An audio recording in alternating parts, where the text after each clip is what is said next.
onto you, and you don't have to fight with your siblings about it. The trust helps with that.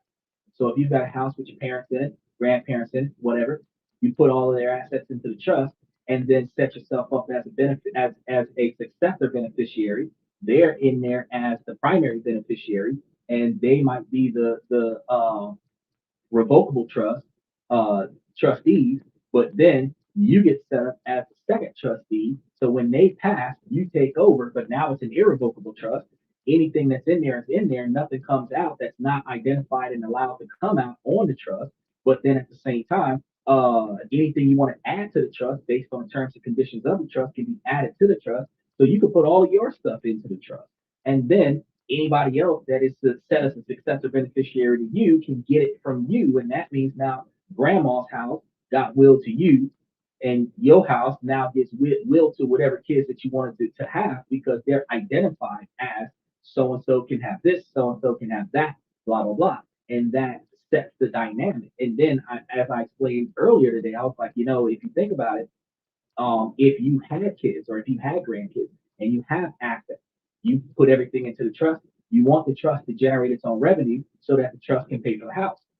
Whether it's the mortgage or the taxes, you want the trust to pay for the house. When nobody's living in the house, the trust has to pay for the maintenance of the house.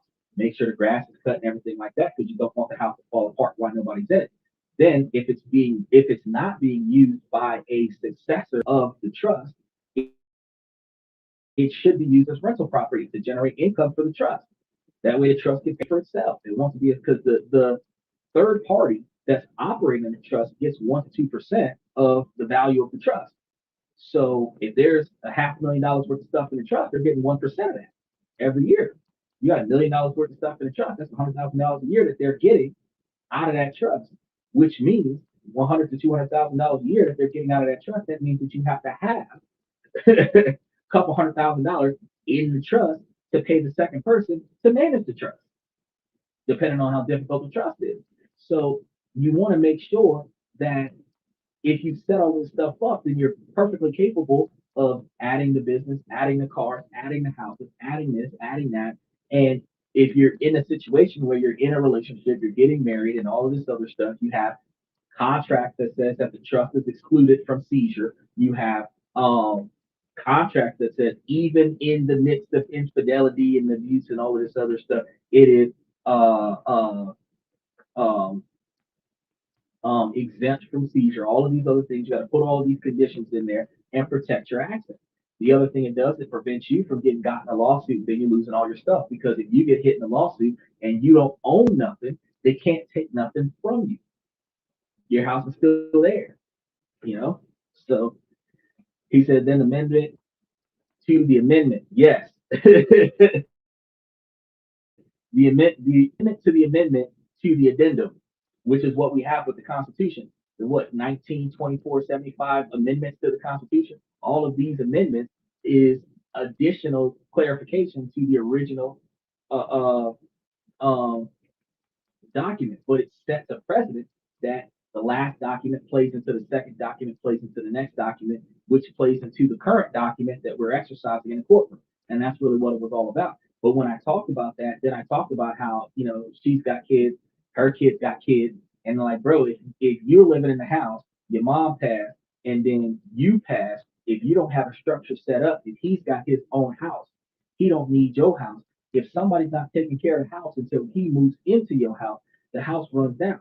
So if you set up a trust where it is a self-sustainable entity, even if your son don't use the house, if your son's kids want to come and use grandma's house, they written into the trust to be able to do that. They can walk right in.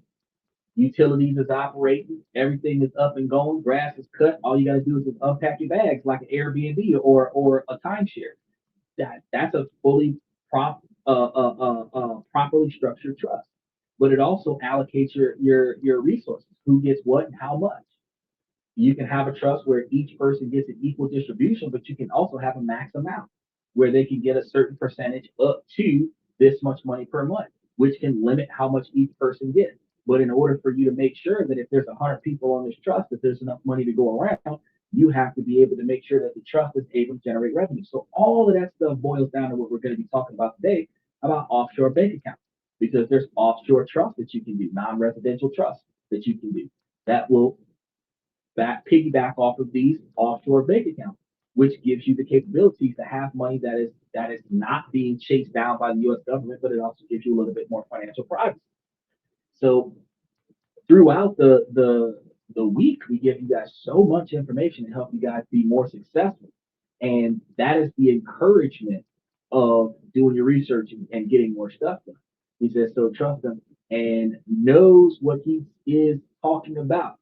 He said, so Michael tell you, trust me. He knows I know that I know what I'm talking about. He knows that I know what I'm talking about. And if you're watching the membership, you see so much information being dropped in there, you can verify it. And what I ask you to do is just don't just take my word for it. Take the information that I gave you and do your research on it. Once you stack up enough information for yourself where you're satisfied to take action, then you can schedule an appointment with a CPA or a financial advisor, or a tax lawyer, or a trust lawyer, or an estate lawyer, or whatever the case may be. And instead of you spending 3 or 4 hours having somebody explain to you all the stuff I told you for free, you have a fixed game plan that you're willing to execute, and you're going to spend 15 minutes showing it to that legal advisor, and then that legal advisor is going to give you the finishing touches of your document. And within that 1 hour consultation,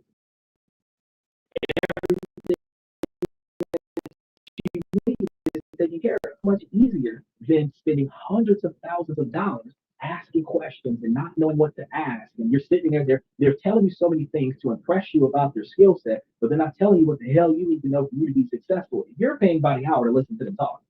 You know what I mean? So I give you all of this information so that y'all can be better successful and better prepared, because in that dynamic, you will find yourself making more money, saving more money, investing more money, and building a better lifestyle. We're going to be talking about coming soon. Is it better to rent or buy? Because somebody did ask me that question last week. Um, what was the opportunity cost of buying versus renting? Like, how long do you own the house before you start experiencing a return? A house is not like a car. A car is a depreciating asset that you potentially utilize for transportation to get to and from work or to and from your entertainment.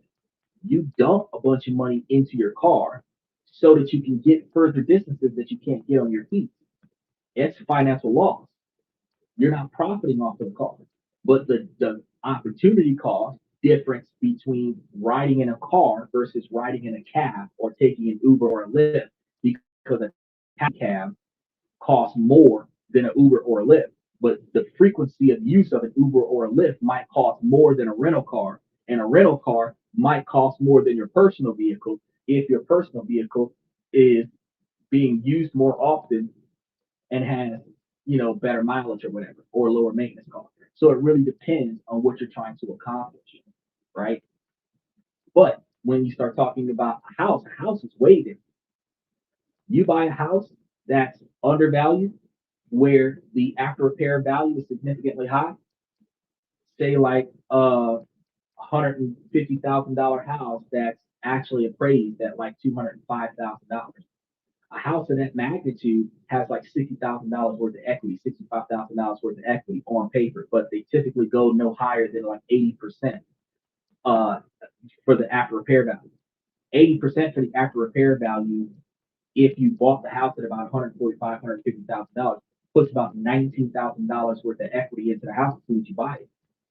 And then however much you put down on a mortgage after they finish taking their cut for interest.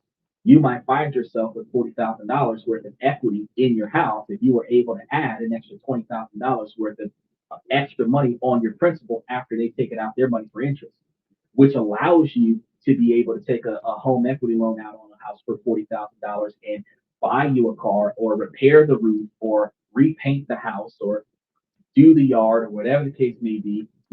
All of that stuff you factor in when you're taking out that type of loan. Now, granted, when you take out that loan, you're going to have a larger monthly payment because you're going to go from little enough into all of this, and it's still going to be over that 30-year loan period. But the fact is that if you can afford it, now you have a block of capital somewhere. That equity is benefits that your apartment doesn't have.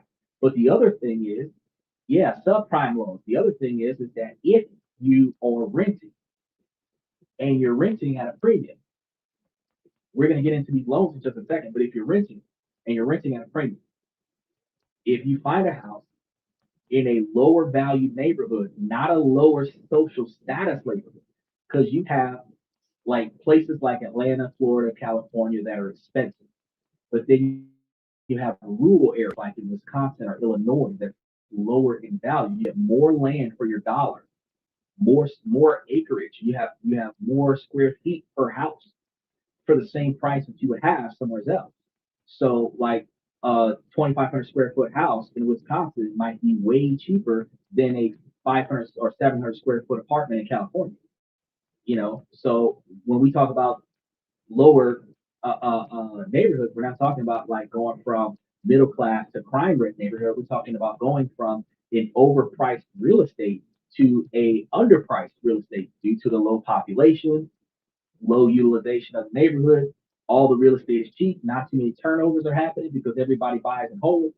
Very few people sell. Usually it's a divorce or somebody dies that a property goes up for sale. You're going to have a slower real estate market, which means you're going to have lower houses that have higher value. Now, if you can find yourself a house that after closing cost you $1,000 a month for your mortgage, and that's a 30-year fixed mortgage. If you were renting an apartment that, let's say, dollar for dollar, would have been $1,000 per month for your apartment. Not likely. Usually apartments are like 12 or 1300. But let's say for the sake of that it is $1,000 a month. So you're equal transition over. The first improvement you're going to have is that the size of the apartment is going to be far smaller than the size of the house. $1,000 a month house on a mortgage might be a four, 3 or 4 bedroom house, right? A $1,000 a month apartment might be a 1 bedroom apartment. A 1 bedroom apartment might be a 650 square foot apartment, whereas that 3 bedroom apartment might be that 3 bedroom house might be a 1,500 square foot house for $100 a month, or in some areas it could be bigger than that. Now, the other thing that you have to take into consideration is every year there's about a 4% increase on your rent. Your mortgage is 30 years fixed rate. There's no increase. You're going to be paying $1,000 a month in 30 years. But if there's a 4% increase every year, you're likely to see, on average, at least $100 a month increase on your rent every year. So the first year, you're going to see a $1,200 increase. The second year, you're going to see another $1,200 increase. The third year, you're going to see another $1,200 increase. Likely, over the course of 20 years of staying at the same address, your rent would likely double. Your mortgage would stay the same. So when they ask me the question, like, which one? I'm like, off the cuff, bro. Because of the financial opportunities you have with the house, it is easy to say that owning a house is cheaper than owning um, uh, an apartment or possessing an apartment. But it just really requires for us to really consider it. A lot of people try to talk you into rental properties because there's less responsibility. If you lazy as fuck and you don't want to fix nothing, yeah, get you an apartment. You ain't got to cut no grass, you ain't got to paint nothing, you ain't got to fix shit. If something breaks, you call a repairman and let them know they come and take care of it. But now you got rules. You can't smoke weed in the house. You can't do this. You can't do that. You can't make too much noise. You got to fight for parking unless you pay extra money for specific parking. The location will determine what your rent will be, but the location will also determine what your mortgage will be. You gain no equity but with rent, but it makes sense in many situations. You gain absolutely no equity with rent, and the only time it makes sense is when you have bad credit, bad payment history, and you cannot qualify for a loan. That's when it makes sense. Option B is when you're lazy as fuck. You don't want to fix nothing. You don't want to be responsible for nothing. You want to operate on autopilot. You will just rent for the sake of renting. But if you can get a loan, it is fiscally more beneficial to you to own your own shit. because ultimately, if you refinance the house, especially if you're overpaying on the house and you end up refinancing the house and stretching it out for another X number of years, bring the notes down. You can find yourself overpaying on the house and then refinance that bad boy and stretch the loan out and go from paying $1,000 a month to paying $400. Yeah, that loan's still sitting there for eternity, but I mean, it only matters. Uh, Special shout out to Nicole, Detroit, Michigan, in the house. It only matters when you're trying to finish the loan, or it matters when you can't afford to pay the loan.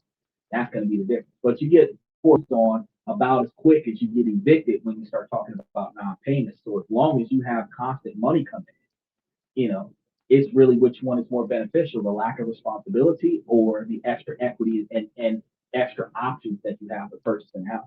So yeah, we cover a lot of these things on the show on a regular basis, and the objective is to get you guys to really think outside of the box. Like Michael, you like renting. I don't like renting. Fucking hate renting, bro. I hate renting. First problem I have is sharing parking. If I have understanding with my neighbors, don't park where I put my car. Whenever I leave, I'm gonna come back. I'm gonna put it where I was putting it. I don't have a problem. But if I've got a battle with my neighbors about where I put my car, that's a problem. I won't have that problem in my own yard. I won't have that problem in my own house, right? So um, the prices of home flats. What's your thought? Flats in Detroit. And flats are like apartments. They're probably a little bit larger, but the fact is that that's still the same dynamic. If you own your own shit, you got guaranteed parking. You know. Oh, you love to have renters. I love to have renters too. I don't like to be a renter. I hate the idea of being at the bottom. I want to be on top. Like anything outside of the bedroom, I expect myself to be on top. You know what I mean? It's the alpha expectation. I mean, it's more like a sigma expectation, really, when I think about it, because uh, everything I talked to you guys about, while we always talk about how it impacts your money and how you can benefit with it, you just change the way you make decisions. I always talk to you guys about things that, if you do it correctly, you can scale it. Scaling it means that you can start it up and run it at first, but then you can automate it, either using AI or hiring people to run it. And then you can find yourself in a position where everything happens on your behalf. By the time you can afford an accountant, you actually raise enough money to pay for the damn account.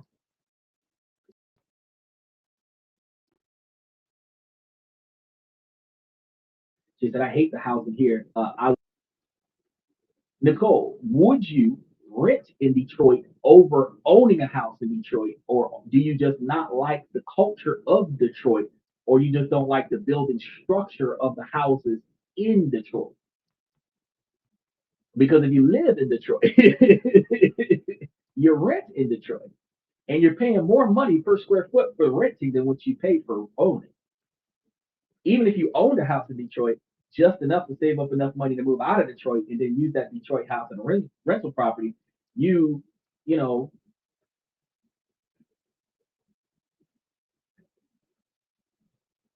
oh, the building structure. Yeah, building structure.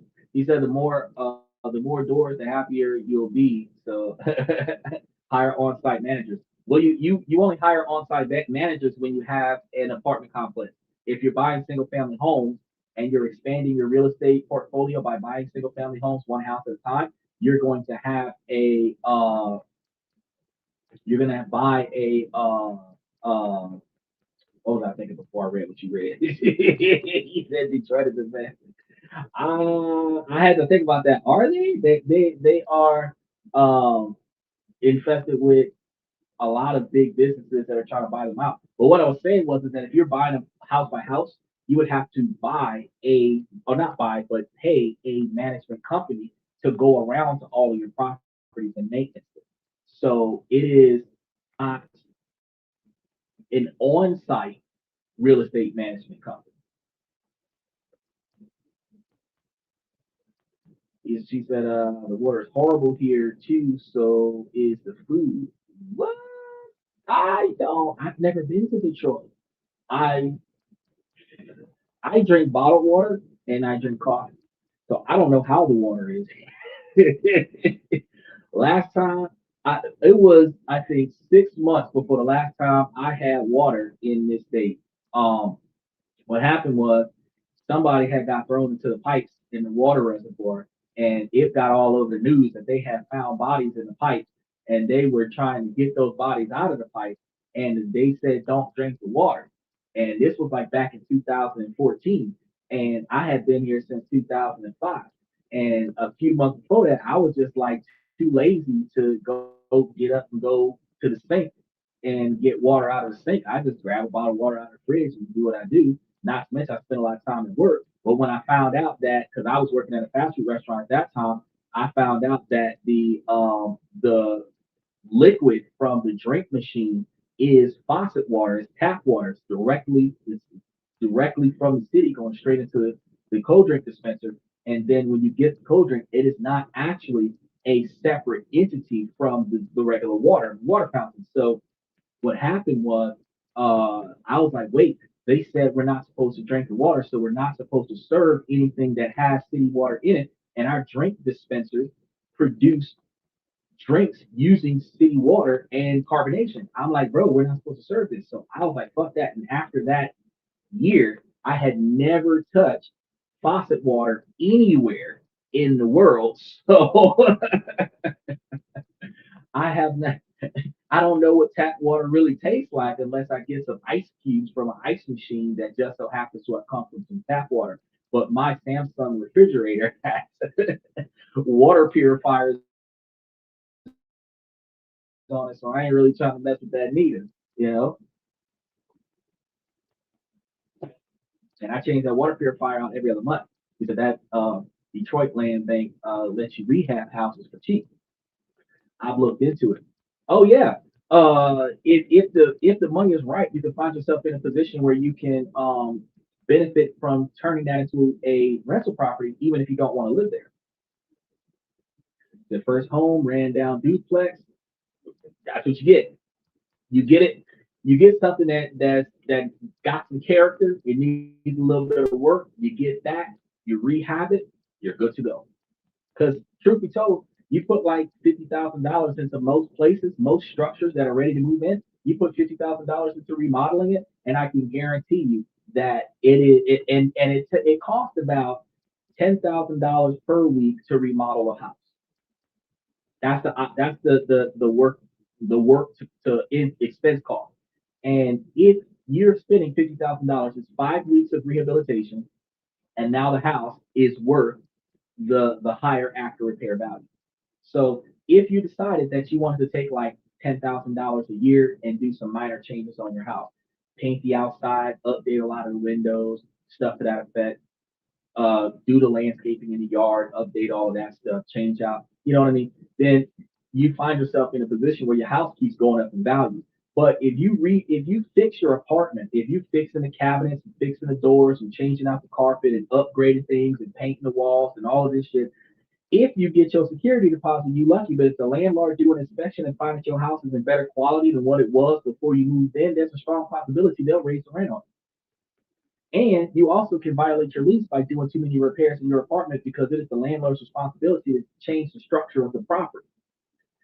Like I said, you never visited Detroit, you never be to a three world third world country. No, I ain't never gone to a third world country. that's that's the next on my list. So when you think of the new Resident Evil 9, I know this is off topic. I thought Resident Evil was done. But if that fine behind girl from Resident Evil is in the next Resident Evil, because I know that they kind of set it up where the next generation can kind of take over. The girl from the last Resident Evil with the long hair and stuff, that was the I guess the daughter of the clone or whatever the case may be, and they're like running it back, bro. That I'll watch it. I'll watch it. Even the Fast and the Furious franchise, I'll watch it. The story has gone from cars to action. I used to watch it because the Fast and Furious was all about cars racing all over the place. There was almost no story. It was just a bunch of expensive cars doing stunts all over the place. I love it.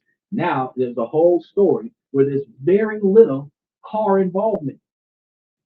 Because I'm a big fan of it.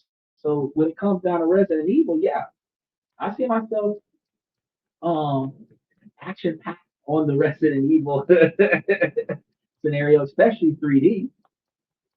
Yeah, if the bones are good, that's what you want to do, Mike. You want to buy it when the bones are good. That's like the only time something old, besides a man, has value. It's a house. Because if it's old and the bones are good, then you can buy it, rehab it, and then it's worth more. You find an old man, his bones are good, you get involved with him and turn a profit. Everything else is depreciation in value. The older it gets, the less value it has.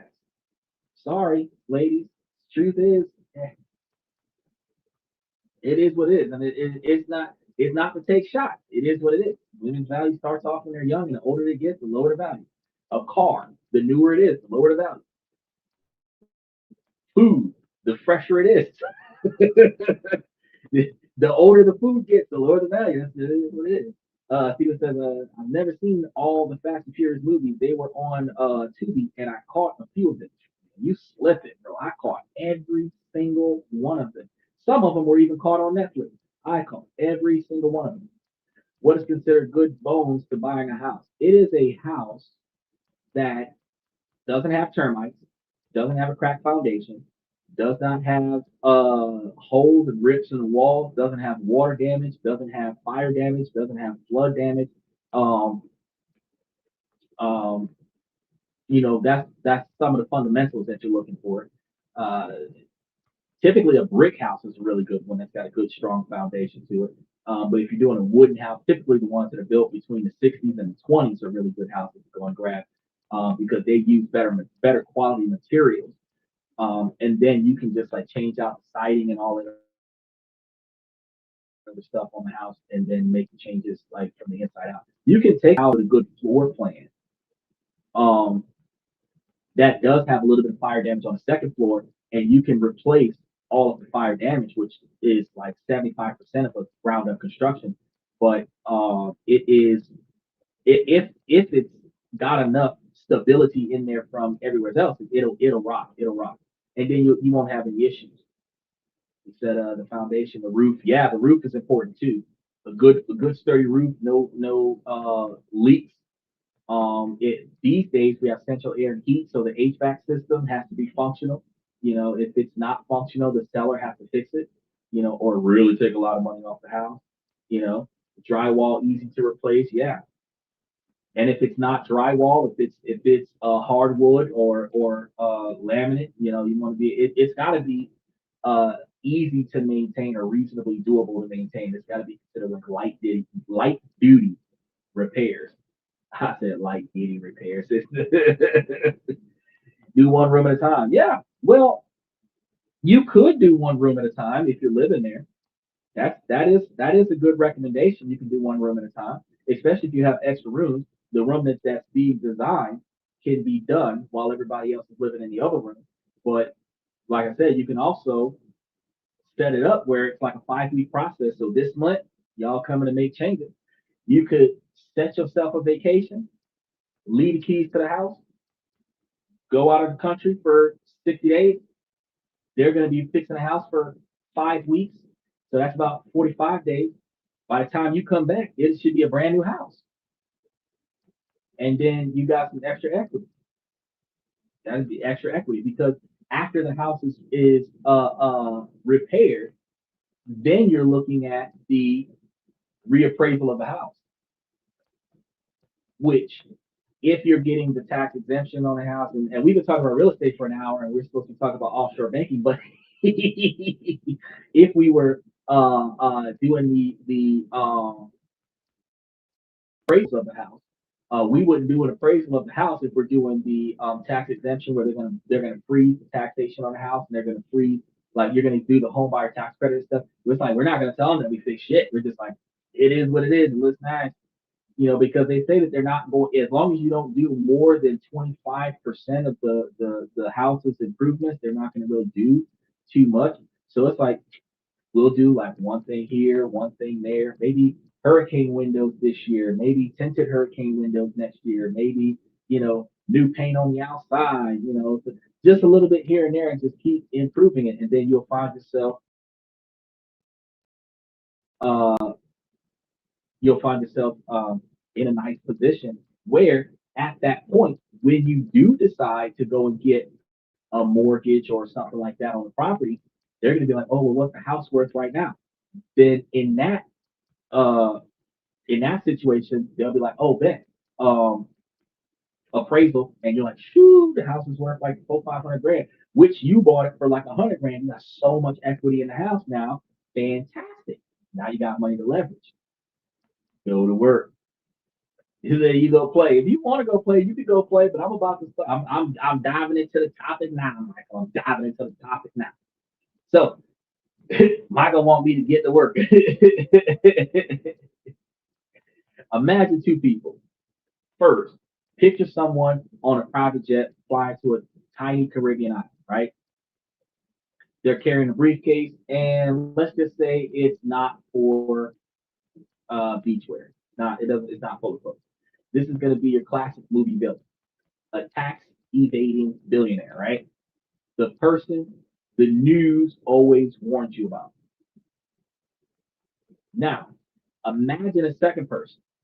They're a freelance graphic designer sitting in a cafe in Lisbon, maybe Bali, laptop open.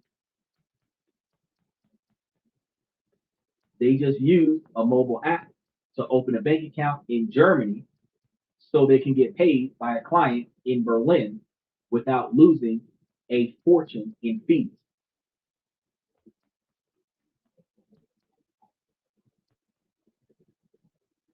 Here's the here's the twist, and this changes how you see global finance. What if I told you both of these people are using the exact same system? How would you feel about that? What? Yeah. He said Clinton. Bro, yeah, everybody.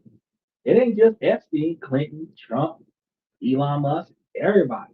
You can't even say Elon without saying Musk because his name sounds weird at just Elon or Musk. It's like Elon Musk. You got to say it together. Like a pimp name slip back or a child called Quest. You got to say the whole thing.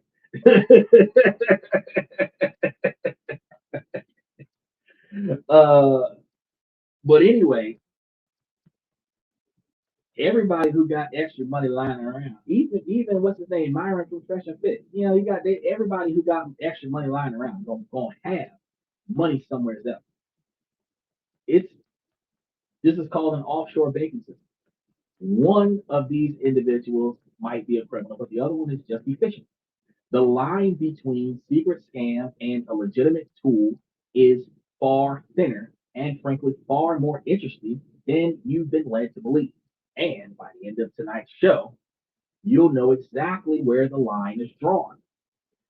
In terms of offshore banking, probably conjures up a very specific image, right?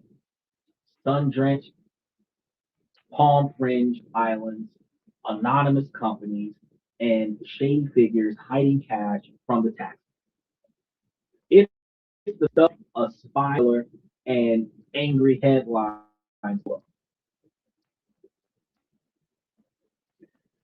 We're told it's a secret club for the super rich, a rigged game where they play by different rules, and we get left with the bill.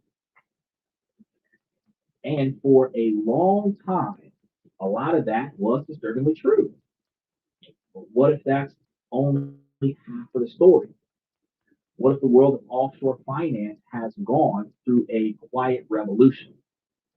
What if it's no longer just about secrecy and tax evasion? Is it possible that offshore banking has become a legitimate, even necessary tool for a new generation of global citizens, a tool that anyone with a passport and an internet connection can legally use to protect their assets, simply improving their lives and operate on the world stage in a legal fashion. The conversation isn't just about hiding money anymore. It is about protection versus evasion, privacy versus secrecy, and global access versus national limits. The question is no longer if people are moving money across the borders, but why and how they're moving that money. Today, we're pulling back yet another curtain on one of the world's most misunderstood financial concepts. We'll bust those Hollywood myths, explore its dark history, and uncover the 5 legitimate benefits driving its use today. We'll also look at a very real risk and headache that's involved. And I'll show you exactly who it is for, and more importantly, who it's not for. So forget the villains for a moment, the private jets, and just for a second, think about the real story of offshore banking. Before we can separate the scam strategy, we need a brutally simple definition because the name itself, designed to sound confusing, is done so for a purpose. Offshore makes it sound exotic and far away. In reality, offshore banking is just the act of using a bank service in any country where you are not a resident. That's it. That simple. That's straightforward. If you're an American living in New York and you have a bank account in what we normally identify as Switzerland, that's the first one that pops to mind, Swiss bank accounts. One of the reasons why people used to get Swiss bank accounts is because there used to not be a tax treaty between Switzerland and the United States. I'm not sure if there is one now, but I do know that if there is, that Swiss bank account idea is not always a thing.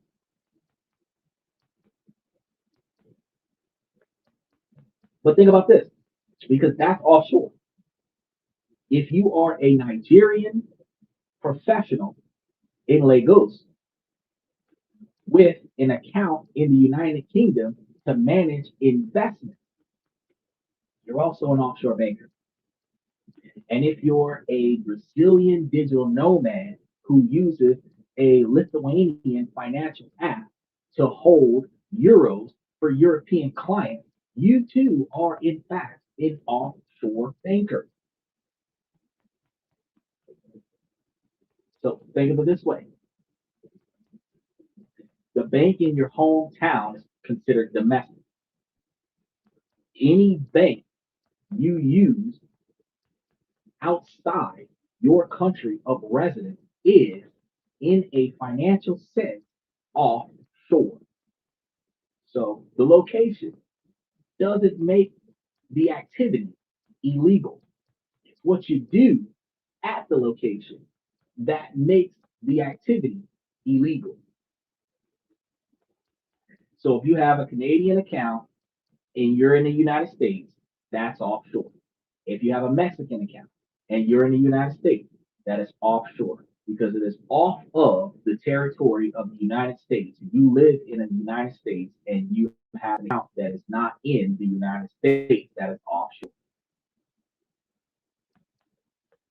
That is now, if you're in America, you live in New York, you have a bank account in Hawaii, that is still the United States, that's not offshore. That's out of state banking because it's not in the same state. If you live in one city in New York and you have a bank account in a different city, that might be out of county banking because it's out of the county that you're banking in, that you normally live in. If you remember when we were kids and we used to go to the magnet schools and stuff to that effect, and it was the school that was out of our house was out of the jurisdiction of the school. So you would have been like an out of network child or like the out of network provider if it is not incorporated into the normality of what is supposed to be here, that's what's on the outside. You can't use it. It just means that it doesn't go under the same rules because different locations have different rules. But as long as you're following all of the rules, then everything's fine. Now, this is the single most important myth to bust right away is offshore banking is not by default illegal. What's illegal is what you do with it and how many secrets you try to keep because of it. Okay? The crime is almost never about the location of your money. It is about not being honest about the fact that you have it. It's about tax evasion, which is hiding income from your home country's tax authority, or money laundering, using an account in another country to move money to another country or through another country's channel without it actually going into your direct bank account. And that is going to be hiding illegal source of your money, where you got it from a dope boy, you're passing it along to somebody else, you got to get a commission for it. Those things are the illegal portions of it. The offshore account itself is just a tool. You decide whether to build something with it or commit a crime with it. I recommend that you build something positive with it. Legacy, generational wealth, that's what I recommend. But I mean, if you chose to do the latter, that's up to you. So what does these accounts actually do? At their core, they give you access to services that you might not get at home. The most basic is holding different currencies in different countries so that you don't have to pay for the currency exchange rate. An offshore account lets you hold US dollars, euros, Swiss francs, and Brit pounds all in one place. So you can receive and make globally without facing terrible conversion fees and exchange rates. They can also provide access to different investment markets and international credit cards. The legality of all this hangs on two acronyms that completely change the financial world. FATCA, FATCA, and CARS, CRS. FATCA, the Foreign Account Tax Compliance Act. This is a U.S. law that forces foreign banks all over the world to report on the accounts held by not businesses. If a Swiss bank has an American client, it must report that account's details to the IRS. Not the business, not a trust. Big difference. If the bank refuses, it faces huge penalties. There's no hiding for Americans in an offshore account. But remember when I was talking about at the beginning, and that's how we got into that real estate topic when I was talking about in the beginning about building a trust. If you built a trust and you structured it efficiently, the core of the trust can be accessed in the country that it was created in. But if you created an offshore trust and did a Schedule K for that offshore trust, where your money from this trust goes to that trust, and then that trust, it can do some stuff and then potentially go to another trust. Your money can go wherever it's got to go because it is legal tender. It's not laundering just because you sent it from person A to person B to person C. Only the tax evasion portion of this is what the laundering is about. But if you're moving your money from this location to that location over there, whatever that trust is doing over there, that trust can send money to another country's trust. If you have a bank account in that country and that bank account belongs to a trust that's not a U.S. citizen, the trust is not a U.S. citizen. So that trust is not going to report the way your personal bank account would report. That's a big difference. Can different countries be an investment? Yes. Different currencies. Can you invest? Oh, the currency, not the country. Can different currencies be an investment? If you're, well, there's fees involved with currency exchange. So if you buy certain currency and you're lucky and the US dollar tanks, and then you buy back into the US dollar, if the cost of those transactions turns out a profit for you, then yes, you can. But if you're buying American dollars while the market is back, right? Or you have American dollars while the market is back, and then after the war, the market starts getting better and you start changing dollars for pesos, you might lose something on the currency exchange, depending on when you do it. And if your financial transactions are time sensitive, you're not capable of waiting until the market is back in your favor to make that transaction. You're going to make the transaction so that the the transaction is done, and then whatever loss you have to take at that time, you take that loss.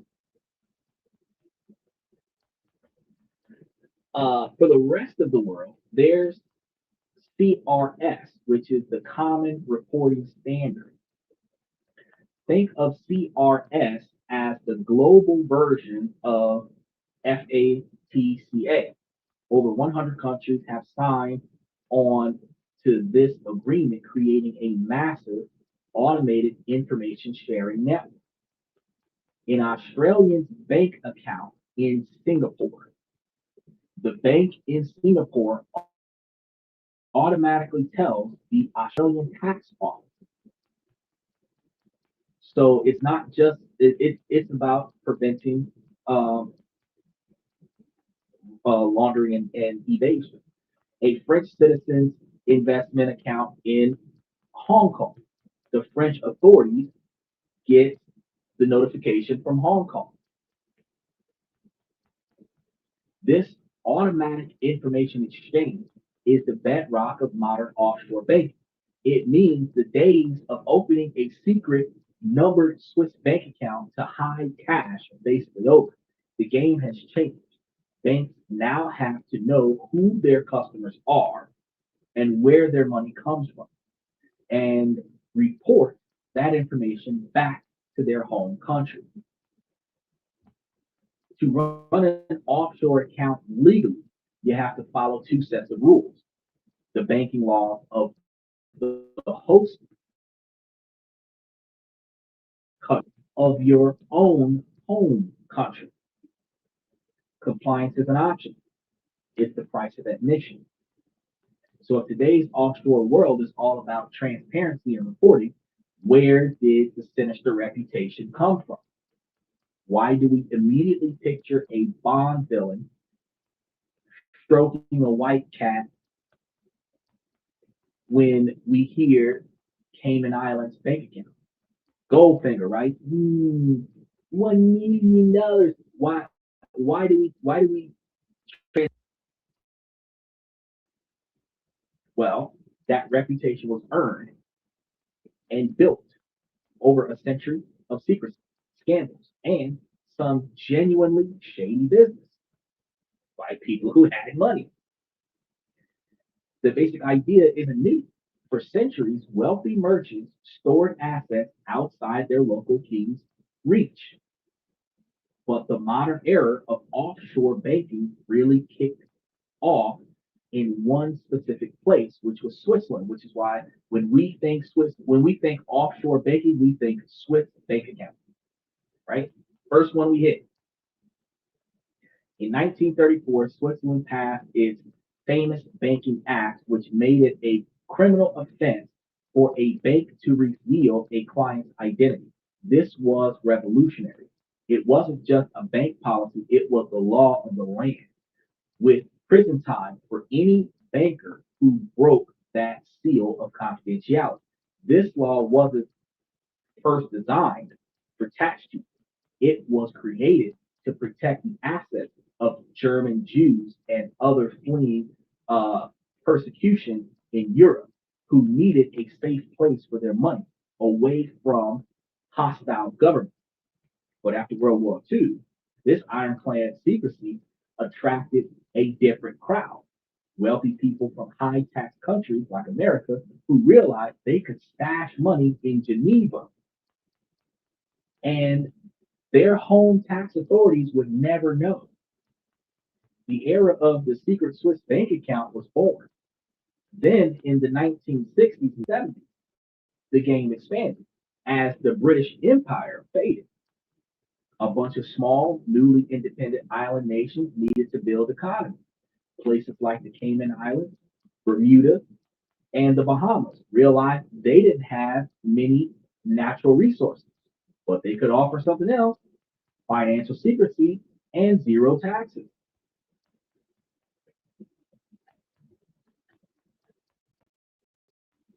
They created laws that allowed for the quick, anonymous creation of international business companies or IBCs. You could set up a company where local lawyers serve as the public face. Those are what we call oh, I'm trying to think about it off the top of my head. It's the person responsible for receiving your legal documents and representation for you under the jurisdiction of that particular location. I can't think of the name of it off the top of my head, but if it pops up, I'm just going to jump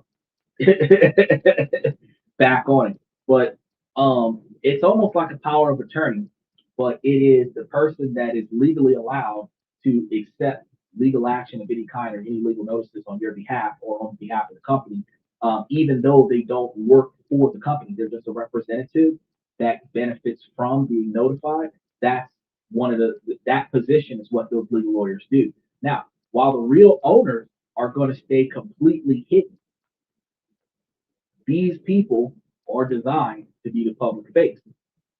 These places had no income tax, no corporate tax, no capital gains tax, and I've covered quite a few of them over the last year that we've been doing this. Mix that with Swiss style banking secrecy, and you had the perfect recipe for a tax haven. It was fast, anonymous, and tax free. This was the golden age of tax evasion, attracting everyone from corporations to corrupt dictators, drug cartels, and yes, rich people who just didn't feel like paying taxes.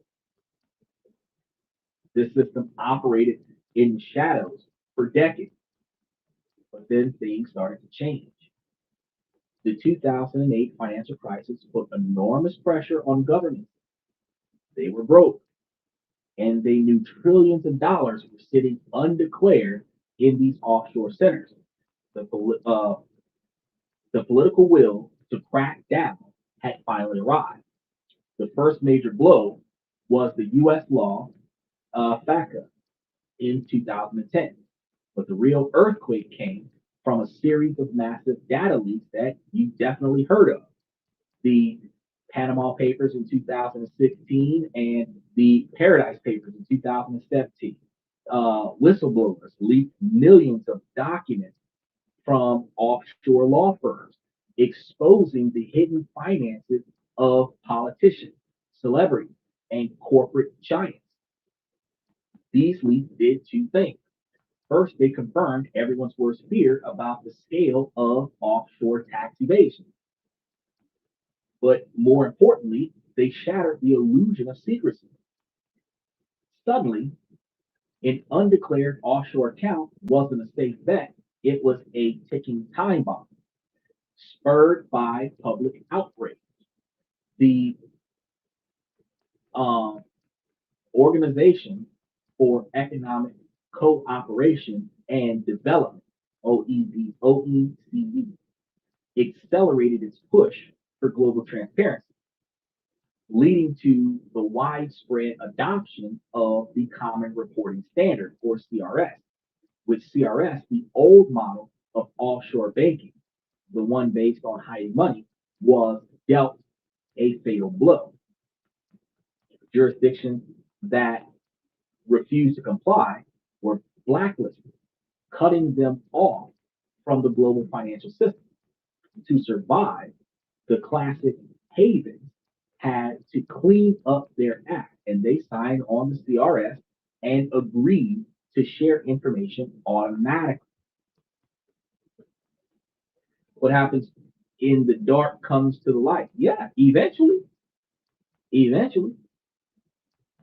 But see, that's one of the things that we talk about. It's like if you're not making enough money to report and you don't report and they don't come looking for you and they don't come looking for you, yeah. However, you start making a decent quantity of money and they start looking at you, they have the ability to audit how long have you been doing this? And then they'll find out a pattern of behavior. That's when red flags start coming. The 1 year you start making too much money, you might want to start claiming everything. Typically, anything over $40,000, especially $200,000, you want to start claiming everything you got access to. But again, we're talking about people. Businesses have different laws that they operate under, and when you start dealing with trust, and when you start dealing with assets from trust, your earned income that you claim is going to be identified under you filing taxes under claimed income. But what say you have a trust in Belarus? And what say you that trust is paying for your standard of living in Tibet? Um, your residency in Tibet's covered. You don't really have a bank account in Tibet. It's going into a business account in Tibet or a trust account in Tibet. And then it is that account is being utilized for the basic standard. You start stretching the line of tax evasion there, but the accounts that are owned by the trust operate under different laws than the accounts that are owned by an individual person. So, while yes, the trustee has to make sure that the trust claims taxes and pays taxes, which means that any taxation that can be done will be done under the trust. The money that you personally spent ain't had nothing to do with you. It was about the trust. So even though you personally aren't paying taxes on the money, taxes are still being paid on the money because the trust is going to pay taxes when you don't. So people might say, oh, that's tax evasion. No, it's not because somebody's claiming the money. It's just not you. You're going to spend it, but somebody else is going to claim it and then pay whatever taxes needs to be paid on behalf of the person who's controlling the money before you spend it. It's just a different dynamic. So instead of having the mind of trying to keep everything off the books, you want to be above board. You want to be able to claim every dollar that you have, but also claim every deduction that you have that qualifies you not to have to pay taxes. You're making $500,000 a year in the United States, you should be buying a bunch of real estate in Japan. That way, since you're claiming all of your international income, you need to claim your international debt too and say, well, shit, that $500,000 property in Nagano offset the $500,000 of profit that I made in Jersey, right? Billionaires still breaking even while telling the truth. There's no reason for embezzlements or extortions of any kind. The industry had to shift from a business of secrecy to a business of regulated transparency. So the James Bond villain was officially on notice.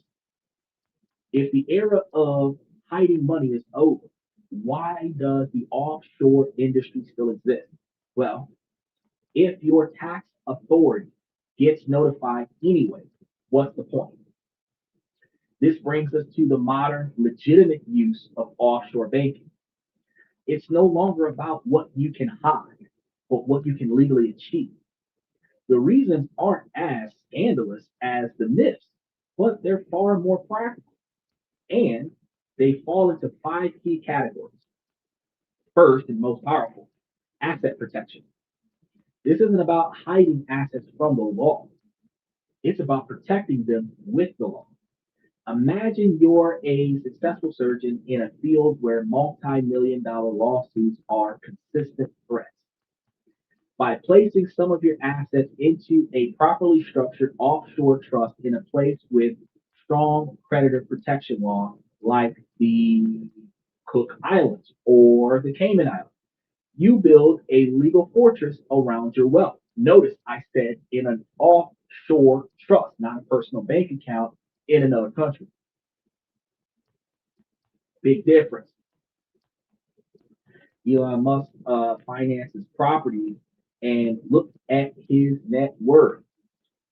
Now y'all see why I be telling y'all every time we talk about a different country around the world, more often than not, I mention at some point in time getting into the economic zones of real estate development where you're buying properties in low income areas and developing those properties into rental properties because the government will provide you with relief in that country to build in that country, and then you're going to turn a profit after you built in that country off of ongoing renter problems because you're solving a global problem that we have less available housing than we have people who need housing.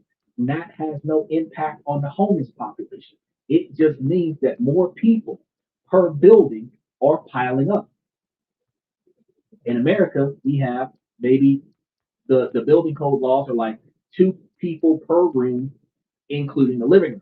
So if it's a 3 bedroom apartment, you can have two people in each bedroom and two people living in the living room. That's four people. No, 6 people, 8 people. Let me count it up. 2 people per room in a 3 bedroom apartment is 6 people. Two more people in the living room. That is 8 people living in a 3 bedroom house. That is allowed under the building code. And they can split the money 8 ways. It's a very uncomfortable way to live because I like my own personal space. But 8 people can live in a 3 bedroom place and split the money and only pay 1/8 of the cost of the standard of living there and build their wealth on the rest. Imagine you staying in a 3 bedroom house that's upward of like $2,000 a month for that 3 bedroom house. There's 8 people staying there, and each one of y'all got to pay $250 a month to stay there. $300 total. If you're making $3,000 a month, that's not a lot of money in a lot of places. But if all of your bills cost $300 for the month, that's a steal. You've got another $1,700 a month that you can put somewhere else. Or actually, when I think about it, I said 3,000, so that's $2,700 a month that you can put somewhere else. That's a lot of money. That's almost 30 grand a year that you can literally reinvest because you're saving money by splitting the cost 8 ways. But in other countries, they don't have enough houses. So people can't move out and live on their own. One of the reasons why children are still living with their parents is not just because they can't afford it, but because there's nowhere to go. The demand is high, the supply is low, and that's why the cost of real estate is going up. That's why the cost of rental properties is going up. If there was more available apartments than there were renters, the cost would go down because nobody wanted. I go get a cheaper one, right? So I tell you guys on a regular basis, you start by building up a brokerage account, use the profits from the brokerage account to start with your real estate investment account, take the profits from your real estate investment and expand. Expand, expand, expand. Eventually, you'll reach a certain quantity of income coming in that you're satisfied with, and then you can start transitioning into gold and silver and all these other precious metals. But if you started with a brokerage account that's paying you 100% dividends, transition into a brokerage account that has a growth in it so that you have growth and cash flow coming in. Leverage that portfolio to get cash to go and get a real estate somewhere. Use that real estate to generate profit, then leverage that real estate to get more real estate and use those profits to get more profit. Then you can continue to expand, right? And eventually, if you put all, like I said before, you put all the stuff into a trust and have the trust control that stuff in another country. And you can have a trust with the clause of transitioning any extra assets that's not managing the trust to another trust. That could be the exact instruction. Is that after paying the X number quantity or whatever, X, Y, and Z goes into the other thing. You can have a trust that specifically only manages the property, and then have another trust that manages the money. The trust that manages the money needs to be in a tax-free country. That's the one that needs to have specifically a non-residential trust in a tax-free country. Then you put all your assets over there, or the control of your assets are over there, and then that country's not going to charge you taxes, or well, not going to charge you trust tax. Now, your trust is going to have certain duties and clauses in it in order to take the money from the trust and put it towards your personal expectations. And when it issues you money, how it issues you money is determined whether or not that's a profit or not. Or, because here's the funny part, gifts, because there's a gift tax. So you got to figure that part out. But ultimately, if you're doing it wisely, it should trickle into a business, a bank account that is owned by the business that is going to be paying for the overhead that includes the property that you're renting. Still, the business is going to claim taxes on it, but the deductions that the business gets after receiving the income from the investors, the ultimate response is you personally are not going to have to pay taxation on it a second or third time after the money's moved through all of these entities. So if an unfair lawsuit comes, the assets that are in that trust are governed by the laws and jurisdiction of that country, not your home country.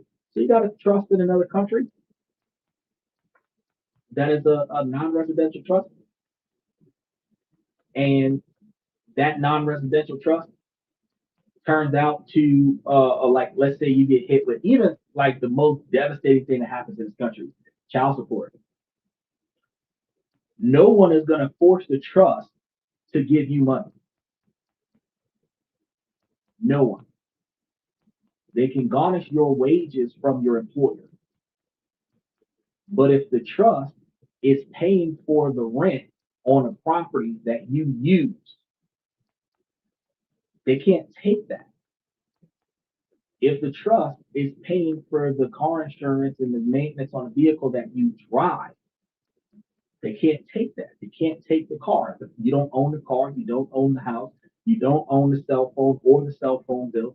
You don't own anything in the house, but you can use it.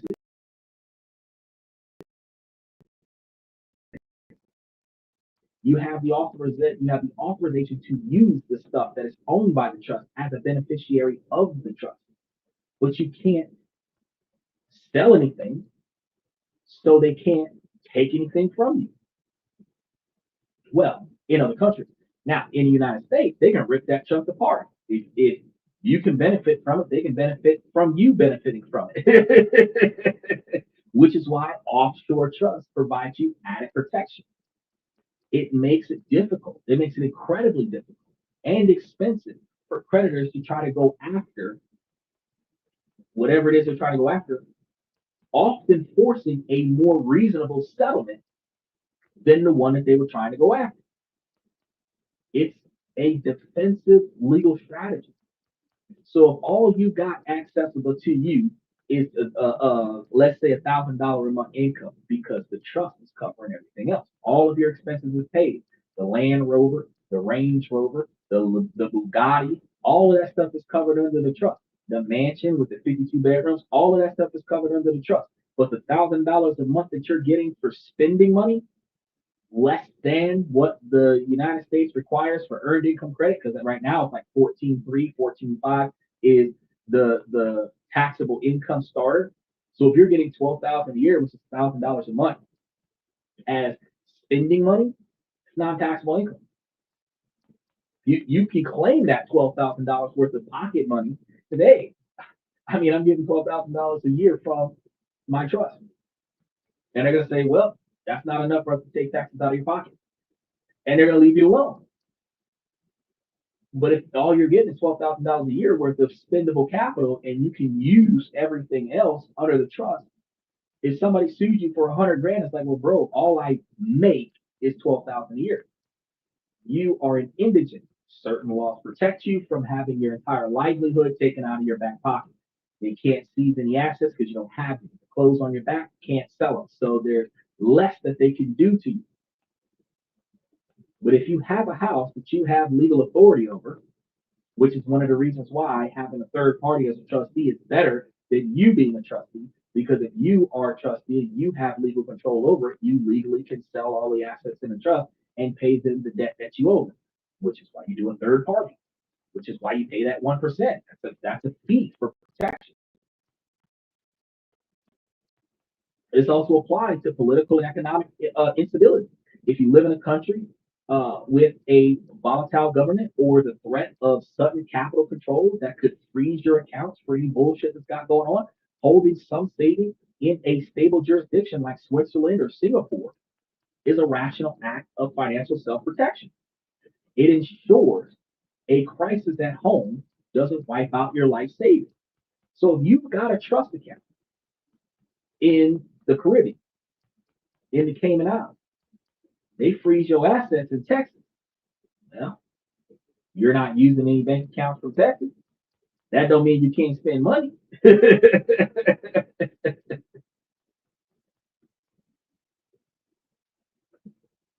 He says, well, what if that paid trustee tries to pull a fast one on you and rob your trust? Well, why would he? Why would he? I know that the fear of being fucked over is always a question. But if your job was to count this money and make sure that two things happen, it continuously generates more success and nobody else fucks over this estate. That's your whole job. And you are getting paid 2% of the value of whatever the hell you're watching. So if you're watching a $2 million account, you're getting what, $400,000? Well, no, what's that, like $40,000, right?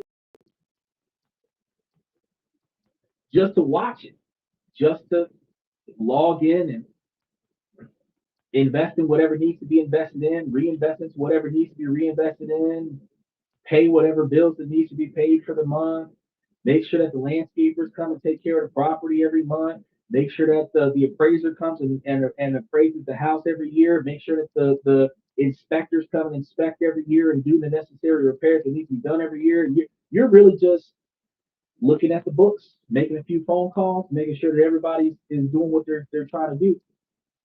The odds of a trustee who is getting paid more than enough to watch your money grow rob you is the odds of a bank manager that's making more money than their standard of living is likely to rob the bank. It is far less common that a third party trustee will rob you because they're getting paid to do nothing until something needs to be done. That's called a retainer fee. So for 30 days out of the month, you got to make 5 or 7 phone calls at the first of the month to make sure that all the stuff that needs to be covered on this account is taken care of for the rest of the month. And you're getting like 40, 50, $100,000 a year, 200, $500,000 a year to make sure that this account continues to make enough money to pay your salary. Why would you rob it? Why would you take all of the assets? And then because you are contracted to this account, if the money comes up missing, you're going to jail. So why would you risk going to prison for robbing this account when this account is going to pay you for the rest of your life to manage the account? That makes a lot of sense, right? Because imagine being a trustee. Imagine that you're getting paid, let's look at some even standards. 2% of every $1 million account that's there. Right? So, $1 million account, you don't got that many things that you got to do, you don't got that many phone calls you got to make. You're getting 1%. 1% of $1 million is what? $10,000. Let's say you have 20 of those accounts. Let's say you have 100 of those accounts. That's $100,000. Well, if you have 100 accounts, because as a trustee, you're going to be doing this like 8 hours a day, 7 days, 5 days a week. You might actually be doing this like 6 hours a day, 4 days a week. But you're only going to be on the phone for like 30 minutes to an hour for one account. You more than likely can juggle 20 or 30 accounts. You might be able to juggle 200 or 300 accounts. If each account is giving you between $10,000 and $100,000 per account, and you can manage $100,000 worth of accounts where you're making $100,000 and you're managing $100 million worth of accounts, why would you rob one? You show up every day and you just make sure that everything is done the way it's supposed to be done, and then you clock out and go home.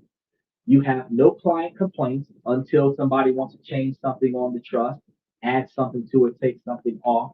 Usually, more to the magnitude, it's adding people on and taking people off. That usually where the biggest friction comes from. And then, in all of your arrogance, because you are self-entitled to tell them no, if it says it in the trust that you can't do it, I'm sorry, I can't. My hands are tied. It clearly states right here that you're not allowed to do that. It is what it is. And that's the whole structure of the business, is to watch other people's money. So why rob the people who are paying for your standard of living? We're not talking about Catholic churches right now. We're talking about trust. Why rob people that are paying for your entire standard of living? We ain't giving to the building fund right now. We paying the brother's salary. So, I mean, you heard that classic advice. Don't put all your eggs in one basket. Most people think about that with stocks and bonds. Global diversification takes a step further with this particular dynamic. It's about diversifying across different countries, different currencies, and different banking systems. If your entire net worth is in one country and one country's currency, you're totally exposed to the risks of that single economy. A spike in inflation could get your savings gutted quickly. A banking crisis could threaten your deposit. By holding funds in multiple currencies like US dollars, euros, Swiss francs, you can hedge against your home currency's volatility. So remember when you told me, can you profit off of investing in capital? Yes, if you've got money in US dollars, you've got money in Swiss francs, you've got yen, you've got won, you've got euros, you've got pesos, you've got baht. Yes, by taking a little bit of money here when the market is down and putting it into this capital here when their market is up, when it switches, you can move that money back when the market is up and this market is down. You move that money back and turn a profit because the act of moving the money from one your currency to the next is the transaction. But if making a purchase, if you go to Iran right now during the war in the as a United States citizen, y'all flew over there, y'all blew up a couple things, somebody got hungry and decided to go to a McDonald's right down the street from the blast site. I know this sounds crazy, but let's just throw out the hypothetical. You park your B-12, 14, whatever space jet thingy, land it in the middle of somebody's backyard, jump out, and steal a local's car and drive down to the nearest McDonald's. You've got a credit card and you might have cash. If your credit card doesn't function with international purchases, you don't have any money. If your currency is not accepted at the register, you don't have any money. So if you were planning on going there in advance, like when Trump get in the office, we're gonna blow some stuff up, and you opened up a bank account over there, as long as the bank didn't get burned down when you drop bombs, you can go to the bank and withdraw some cash and go to and not have to pay a currency exchange because the money in the bank account is already in that country's currency. Pull out the money you need, drop bombs, blow stuff up, buy you some stuff in the drive-thru, hop in your B-12, B-2 bomb or whatever, and then fly out of there. and have a story to tell everybody like, yo, we went to Iran, got some oil, and came back with two number fives. Like, I know that sounds ridiculous, but in the magnitude of the convenience of having financial capital in other countries, when you get there, the money's already there. I told you guys this before. If you're traveling with more than $10,000 in cash or more than $10,000 of valued assets, because you can travel with gold and silver too, and they'll steal it. The feds will steal it. The same way ISIS murdering people in the street, the feds will rob you and then say, in the interest of public safety, and steal your money. They will rob you. You have to have a legal document to prove that this is not part of a illegal drug trade. So you have to have like a tax form that shows that you got this money from the bank. And then in order to do that, you would have to tell the bank exactly what you were planning on doing with the money and where you planned on going with the money.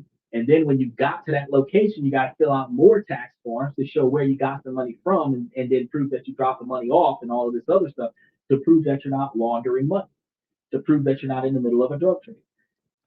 If you bring a cashier's check with you, it's less likely to have any bullshit with you. But in order for them to cash the check, you're going to have to deposit that value of money into their bank account. And then the fees for that is going to come out of the total principal. Whatever's left, you can use it. All of these complications are less complicated if you just wire transfer some money over there. That's one of the things that people don't think about. So if the money was already there before you left, you want to go to Singapore for the summer. You've been sending money to Singapore to your specific bank account, not some friend that you supposedly trust. Your personal bank account or your business bank account, your trust account in Singapore. Now, in the summer, when you fly to Singapore, all you're taking is the clothes on your back, maybe a duffel bag or two. You're gonna fly over to Singapore, your money's already there. So you can just take the money out as soon as you touch down, and now you have currency to pay for it. That is part of the power of international banking. It is not just about evading Uncle Sam, because if you spend enough tax deductible money, you can tell Uncle Sam how much stuff you bought after you tell him what you bought versus how much money you made. And you could make $1 billion, but if you spent 990 something $1 million, he might tell you anyway, don't worry about it, you good. You spent more money than you should have. I ain't gonna take more money out your pocket. It's a thing. Billionaires on paper have over $1 billion worth of debt with $1 billion worth of profits. They don't own it. That's the dynamic. Now, an offshore account acts as a second engine for your financial life. If the engine at home sputters, you have another one running smoothly somewhere else. It's like having a backup car for your cash. Third, and most controversial, tax efficiency. Let's be crystal clear. This is not tax evasion. As much as people with less knowledge than what they need to have in life believe, tax evasion is illegal. Tax efficiency or tax optimization is the legal use of tax law and tax treaties to lower your tax burden. So remember, under CRS and FATCA, you have to report your world income. So how can there be a tax benefit? The benefit comes from structuring your affairs to avoid things like being taxed twice. For example, an international business owner might get paid by clients in 5 different countries. Without a plan, that income could be taxed multiple times. Once where it was earned, and again where the owner lives. By using an offshore company in a jurisdiction with a wide network of tax treaties, they can legally structure their income flow to ensure it only taxes once, ideally by the United States, in the right place if you can do it better. This is what big companies like Apple and Google do. But the principles can also apply to smaller international businesses. So if you're generating revenue in a country that does not have sales tax, corporate tax, personal tax, you are creating non-tax income. If you are bringing in an income in the United States, they're still going to tax you in the United States if the money goes to the United States as an income. So you have to watch those tax laws free and well, not free and clear. But you have to watch the tax laws with a clear eye. Of course, then you're looking at enhanced privacy, especially if you're using trust. And again, this is going to be a critical distinction. Privacy is not secrecy. Secrecy means hiding from the government. As we've established, that is a myth. That is not true now. True financial secrecy is dead, but privacy is very much alive. Privacy is about protecting your financial information from the general public, from data miners, from nosy relatives, from fraudsters. Jurisdictions like Switzerland still have incredibly strong bank confidentiality laws. A banker who leaks your financial details to an unauthorized third party can face serious criminal penalties.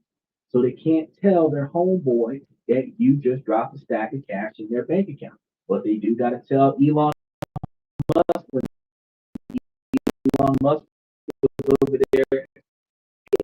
I just got lost the cash while y'all counting everybody's money because the government's got to know.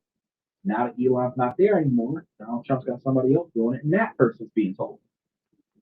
So while your information is still being reported to the correct tax authority by law, it is shielded from the public eye.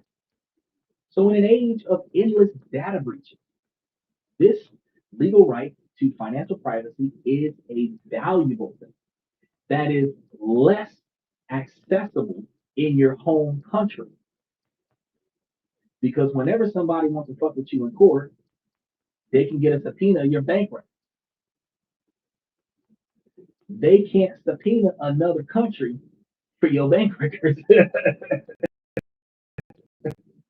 unless you're dealing with international espionage or some shit like that.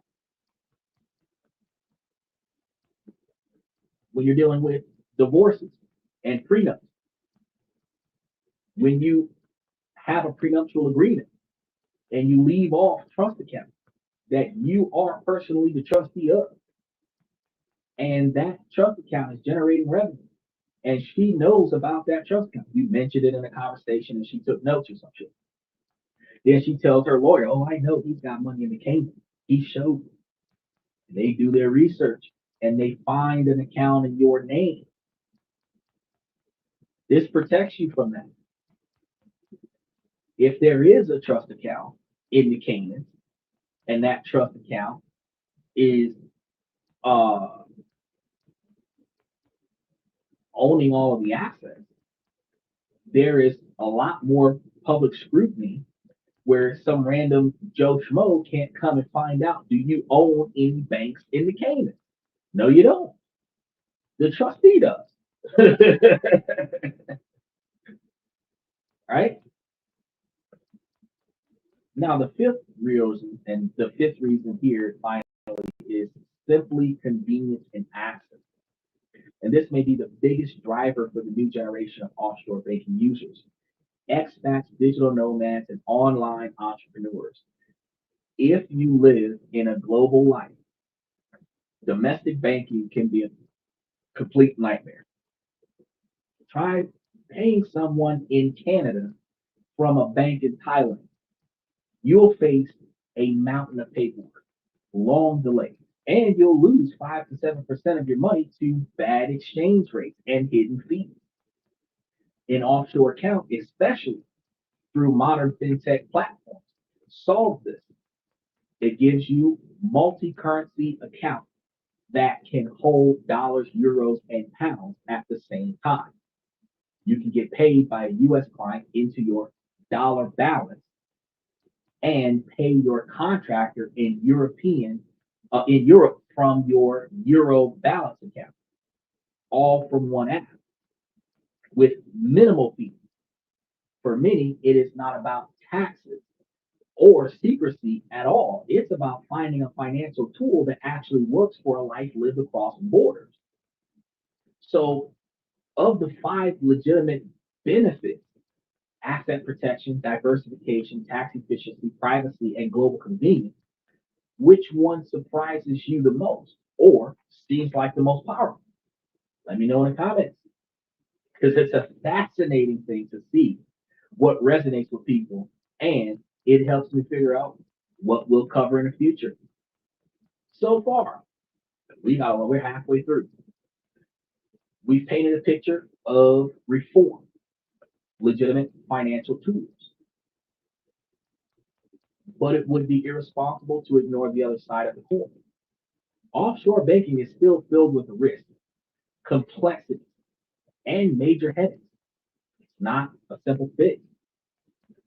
And jumping in without knowing the dangers is a recipe for financial disaster. So let's hammer this home one more time. First myth, offshore banking is illegal. Fact is, it is only illegal if you are using it for illegal purposes like tax evasion or money laundering. Having an account is legal. Hiding it is the crime. Myth number two, it's a way to pay zero taxes. Fact is, this is the most dangerous myth of all. Your home country, if it has resident-based taxation like the United States, Canada, or the United Kingdom, taxes that you on your world income is still taxes on you. That automatic info sharing via CRS or FATCA ensures they know about your offshore income, any money that you make, any money that's deposited into your account. So believing that you can earn money offshore and just not declare it is a fast track to audit, crippling fines, and maybe even prison.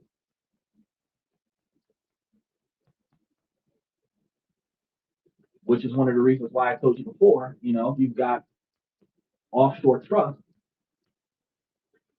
If you built the trust in that country and you're sending money to the trust in that country, and that trust is managing assets in that country, the trustee is covering the taxes on that trust for you, whatever taxes is on that country.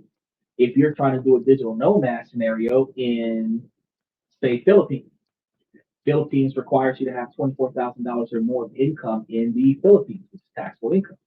If you are a U.S. citizen, dual citizenship, and in the Philippines, and still a tax citizen of the United States, because just because you become a tax citizen of another country doesn't mean that you're not still a tax citizen of the United States. You have to do some paperwork to transition yourself from being a viable tax citizen of the United States to a tax citizen of another country and not be bound by U.S. Law as a U.S. citizen. There's some stuff you got to do. You can't just say, "Oh, I'm living in the Philippines now. I don't have to pay taxes because I don't live there anymore." Unless you renounce your citizenship, you got some responsibilities you got to maintain. So if you're getting 24,000 a year in the Philippines, you got to claim it in both areas. One to the Filipino government to show that you qualify for the digital nomad visa, but then again in the United States. Now, if the United States is going to tax you on it, the Philippines may not tax you.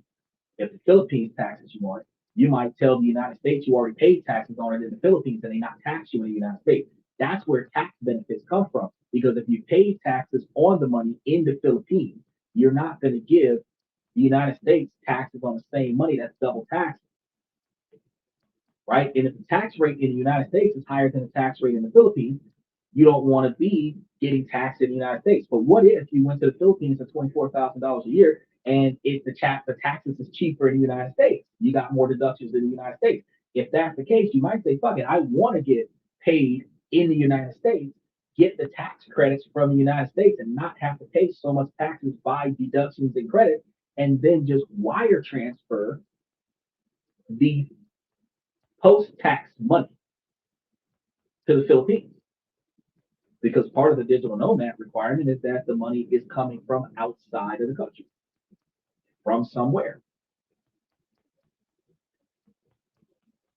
And likewise, if you had the money go into an account like Belize or Belarus or Caribbean, Cayman, something like that, and it was in a no tax country, that taxes isn't going to tax you on it. Doesn't mean the U.S. isn't going to try, but if you've got deductions from the U.S., if you've got taxation from the U.S. on the money in Belarus, then you've got deductions in the U.S. for building in Belarus. This is so if the U.S. is, if I'm going to go to Japan and I'm going to start up a real estate investment property in Japan, and the U.S. is going to tax me money on it, anything over like $150,000 or $250,000, if they're going to try to tax me on it, I'm going to try to get the tax deductions off of it. It's like, well, bro, you want money, but I just spent $250,000 over there.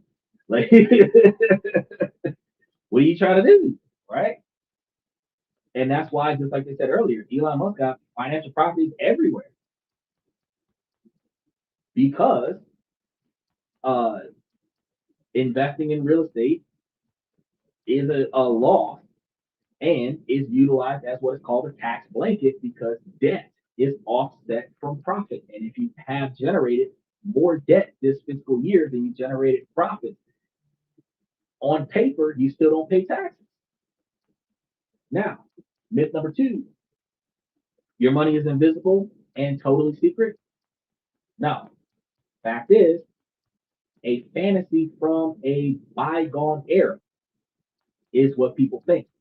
Your data is being shared everywhere. The government knows who has what. But a trust is a standalone entity like an LLC or a C corporation. So you being the beneficiary of a trust is equivalent to you being the employee of a company. The company paying taxes in another country got squat to do with you. The trust paying taxes in another country got squat to do with you. That's the difference. So the privacy that you get from the public is what you're getting from international banking, not from the taxes. The other myth, it's easy and cheap to set up. Fact is, while fintech has lowered the barrier, opening a proper account at a reputable, legitimate, seemingly safe international bank is often a very difficult and expensive thing to do. Premier banks in Singapore or Switzerland often require a minimum deposit of $50,000. 50,000 US dollars and going into the millions. Onboarding process involves intense know your customer checks. So you'll be asked for tons of documents to prove your identity, your address, and most importantly, the source of your wealth to make sure that it's not being acquired from illegal sources. This isn't like opening a checking account down the street. Now, for the real world risk, first is compliance and regulatory risk. The rules are complex and always changing. So if you're a U.S. citizen, you have to file a form called a FBAR if your foreign account balance top is $10,000 at any point during the year. The penalty for failing to file this form is severe, starting at around $16,000 for a non-willful mistake and going up to $165,000 or 50% of the account balance for a willful failure. Okay, so making a paperwork mistake can be a life-altering financial blow. Second, jurisdictional and reputational risk. The stability and reputation of your bank's country matters. So you can't tell when the United States is going to go at somebody. Because I mean, They didn't have no beef with Iran until they couldn't get that oil. And they're about to go after Iran and precious minerals and everything and be like, it's the news. No, it's not. No, it's not. International bodies maintain gray lists and blacklist of countries with weak financial controls. So if your choosing jurisdiction gets gray listed, your transactions might suddenly face extreme delays or even be blocked altogether.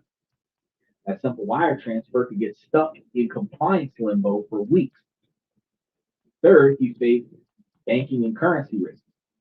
An offshore bank is still a bank, and it can still fail. So while major hubs have deposit insurance, it might not be as generous as what you're used to.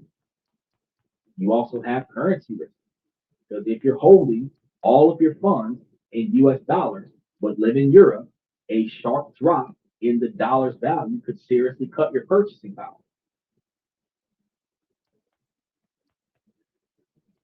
That will soon be US controlled oil if my theory is correct. I don't know what you're talking about. It's already US controlled oil, man. They just he said he was going over there, and then the next time he talked about it, he said we was already over there. The next time he talked about it, he said we bombed some stuff in a way where they couldn't rebuild. And then he said, I hope they don't try to rebuild it because we'll bomb them again. Now that's 3 to 4 conversations in less than 2 weeks where he made it clear. This is my shit. And the only reason why they're not beefing directly with China is because China's not trying to stop the bombing. China's trying not to get bombed while they're over there picking up the oil. It's like driving into a bad neighborhood with a pizza delivery during a drive-by. Everybody's shooting at one another. You knocking on the door. Dominoes. Dodging bullets like dominoes. You're not trying to stop what's going on right now. You're just trying to drop off this fucking pizza. You know. So Iran is got by the United States. It is what it is. China is hoping that Iran doesn't get got by the United States. But we already sent most of the people that wasn't really busy doing nothing because we had so many reserves over there to go be nosy in what they had going on. We're in a position right now where they don't really got many saves. They don't really got many saves. So we're in a position right now where theoretically it already happened. We just have to get rid of the people who shooting back. It's like saying, yeah, that's mine. That's mine. We just gotta wait till her friends go home. That's what's going on. We didn't already cover the tab. We just waiting on, as soon as they go outside, that's it. Now, finally, there is a simple risk of being treated like a criminal until proven innocent. This is going to happen just because it's just going to happen. And this is going to be because of the industry's history. Just having an offshore account can raise red flags. Banks can and do decide your risk profile has changed and can close your account with very little notice, forcing you to scramble to find a new home for your money. So you get the benefits and you're aware of the risk. So where does this happen in 2026? The landscape is incredibly diverse, from traditional private banking hubs to nimble digital platforms. It's the best that you can think of in this spectrum. On the one hand, you have the classic low tax jurisdictions. These are the names that you know from the movies: the Cayman Islands, Bermuda, British Virginia Islands, the Bahamas. Today, these places are fully complicated and they're really compliant with CRS and share information. Their business model isn't about individual secrecy anymore. Instead, they specialize in sophisticated corporate structure, trust, and serving as homes for hedge funds and large corporations. So personal disclosure is the requirement. Corporate disclosure is not impacted. So for the average citizen that wants less of their personal identity on public record, you build a trust.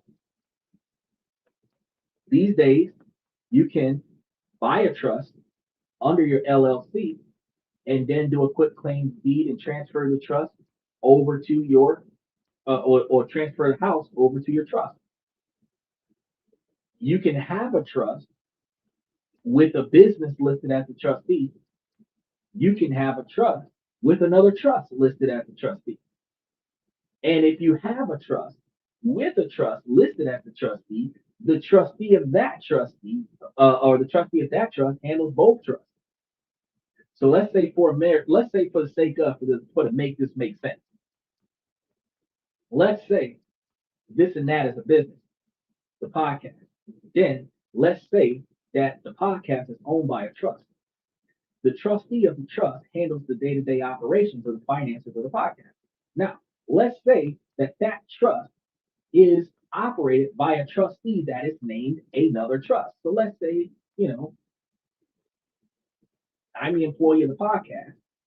The podcast is owned by a trust, and the trust has a trustee of trust number two. Now, let's say trust number two is Bank of America, and let's say trustee for trust number one is trust number two. So that means that trust number two's trustee, Bank of America, has to handle this trust and that trust. Granted, their fees are going to reflect the fact that you're doing that. However, if the property was bought under this and that podcast and then transitioned into the trust, the primary trustee of the trust might be on public record, but the beneficiaries of the trust are not. If the primary trustee is Bank of America, the primary trustee is listed on the property. So what say you, the business is owned by other businesses, and those businesses are owned by other businesses, and those businesses are owned by trusts, and those trusts are owned by another trust, and that trust is owned by a trustee. And that trustee might be Bank of America. Now, the levels of security there, when they do a background check on a business, all they see are business names. Down the line, they see a trust. They can't go any further. If one of the trustees are listed, that's the best that they get. But the trustee that's listed is a business. So they don't know who owns what. It's just being managed by somebody. That is how wealthy people protect themselves. With sophisticated corporate structures, trusts, and serving as homes for hedge funds and large corporations. Now, in the middle are major international financial hubs, and this is the Premier League, Singapore, Hong Kong, and Switzerland. These places offer a powerful mix of stability and highly skilled financial workforce and a pro-business environment. Now, they aren't tax havens. They have taxes, but their systems are built for managing global wealth. So they are the top choices for high net worth individuals. And a high net worth individual is something over $500,000. I'm just going to tell you that right now. Between $250,000 and $1 million or more. So if your total quantity of spendable money or your total quantity of assets, valuable assets, less than that, you don't even want to try that. So your house might be a $700,000 house in California. But if the money to pay for that house is $15,000, you don't want to go there. You don't want to go there. Because remember I told you 2% of the value of the trust is probably what they're going to charge you. So if you've got $1 million worth of assets, they're still going to want their 2%, which might be $40,000. The trust has to generate the $40,000 to pay their 2%. Or you got as a grantor, do a Schedule K and put the money in there. Otherwise, you would default on the contract with the trustee being able to manage the property, and then the trustee will abandon the contract, and then the properties are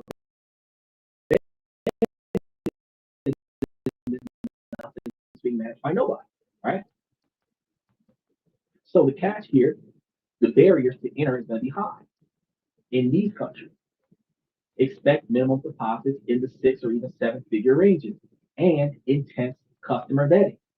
When you go there with this big block of capital, $500,000 worth of assets, $1 million worth of assets, you have to be able to show them where you're getting it from, how much you're bringing in, why you want to use it, and all of them in purposes. So it's almost like a prideful rite of passage. And you're probably going to have to spend the day.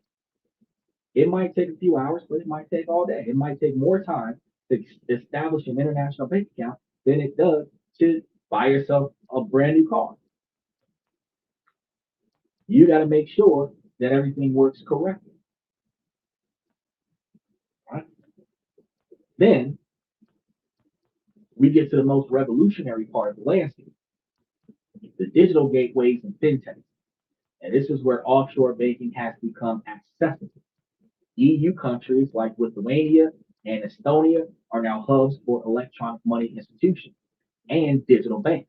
And these regulated platforms offer 100% remote onboarding, which means that you can do it from your own home. You can open multi-currency accounts from your laptop in a few days with low or no deposit. And this makes them perfect for digital nomads and freelancers who just need a functional, cheap way to manage money in different countries. What's crucial to know, the difference between a bank and a EMI. A licensed bank usually has government-backed deposit insurance. An EMI, like a Wise account or a Revolt account, is regulated to handle payments, but your funds might not have that same government guarantee. So for the day-to-day transactions, buying stuff in different countries, EMIs are fantastic. For storing your life savings, a traditional, well-capitalized bank in a stable hub like Singapore or Switzerland is the safer bet. But if this is what you want to do with your life, and you know that you need like $500,000 to make this work, your 20-year plan is to get that much capital. So if you're in the United States and you're saying, well, shit, I want to have international banks, however many banks you want to have, theoretically, that's how much money you got to raise. So if it takes you 10 years to build up $500,000, if it takes you 20 years to build up $1.5 million, once you built that $1.5 million, and now that you're getting $180,000 a year generated to you, you might decide now is the time to start redirecting that money to a trust in Belarus, and then a trust in Hong Kong, and then a trust in the Philippines, and start moving money around. And then when you go to those countries, the accounts are there. As long as you are listed as a beneficiary of the trust with legal authorization to withdraw certain quantities of capital from the account, stuff to that effect, it prevents the money from being taken by the government, but it grants you freedom to come and get. As long as you got it set up in a certain way, you're good to go. You could still, like I said, have it set up where the trust is going to issue you a specific quantity of money, and if it's enough money to get you by standard of living, and then like all of the utilities and everything like that is covered by the trust, where at least one property in every country that there is a trust set up at, that there's at least one property and maybe one mode of transportation that's accessible there, you're really just getting spending money. Because rent, light, gas, water, and potentially cell phones and everything is all that's covered by the trust. And then your ability to buy food and travel to and from your adventure is going to be what you're issued, which means you're going to have a lower quantity of money issued because everything else is covered by the trust. But that lower quantity of money issued actually benefits you because, again, if you have a tax exemption limit, and once you exceed that threshold, you got to start paying taxes on that money. You want to be given less directly to you so that you can genuinely claim that and then have more stuff paid on your behalf so that you don't have to claim that. That's the difference. Finally, there is an offshore, onshore, offshore option. That's crazy. Onshore, offshore option. The U.S., for instance, lets non-residents form LLCs in states like Wyoming and Delaware. With that U.S. company, a foreigner can then open a U.S. based business bank account with fintech powered banks. A lot of countries that allow you to set up a bank can allow you to set up a business, and that business can be owned by the trust, and profits can be paid to the trust, and then the trust can pay you separately, which could still put you in a beneficial situation because pre-tax money, well, post-tax money from the business to the trust is then non-tax money as the principal of the trust if the trust doesn't generate revenue. And then post-tax money from the trust to you is post-tax money, which means you're not paying taxes on it. Still taxable income, but it's income that was already taxed. It's just being handed to you. Big difference. You got to pay attention to these things and talk to your financial advisor. Make sure that you guys mash those reaction buttons while you're watching this because we do got about 30 minutes left, maybe. Now, the key takeaway here is that choosing a jurisdiction isn't about finding the most secret place in it. It's about finding the best regulatory fit for your specific needs. You're also trying to make sure that you're prepared for your risk tolerance and any citizenship issues that you're trying to accomplish. Because, like I said, if you're trying to do digital nomads, you want to have $20,000 in Philippines, but you want to have $75,000 in like South Korea or Japan. And $75,000 worth of income in another country is still taxable income in the United States. And if you're generating that $75,000 in the United States, it is taxable in the United States, even if it's wire transferred to Japan after you make it. So you got to make sure that you cover all your bases. So we've been through the history, the benefits, the risks, and the location. It's time to bring this home. Who should actually be using this? First, there is the high net worth individuals and global corporations. This is their traditional user position.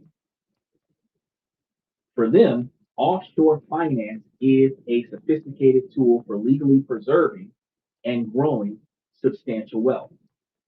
They use it for high level asset protection, estate planning, and optimizing their tax exposure on global investments. They work with teams of lawyers and tax advisors to build fully compliant structures. So this isn't about cheating the system. It's about using the system to benefit you. Second, the user profile that's changing the game.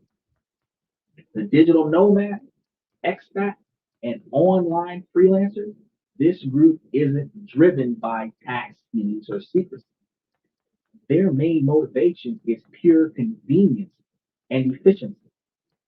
They earn in dollars, spend in euros, and live in a country that uses Thai baht. For them, a fintech or EMI account based in Europe is a lifeline. It lets them get paid by international clients without losing a huge chunk of fees and run their small global business from a laptop, which this fintech opportunity benefits you as well because, like I said, if it's going to your trust in a tax-free country and then it's coming from that country into the country that you're going into, if the EMI account is able to transfer pesos or whatever like that from like the Caribbean to baht in the Philippines, and let's say you leave from the Philippines and decide to go to South Korea for a little bit, your EMI account will be able to allow you to make purchases in South Korea without having to go through all of the extra effort to change your currency over. Because enough money for your monthly expenditures is going into this EMI account to cover what you plan on spending for the month outside of unexpected emergencies. It's not necessarily holding a $500,000 that could potentially be laundered from your cash app account. Completely different. Third, and perhaps the most critical, the citizen of an unstable country. For someone living in a nation with hyperinflation, political turmoil, or the threat of capital controls, offshore banking isn't a luxury. It is a defense necessity. So imagine watching your life savings lost where you lose 50% of its value in 1 year's time.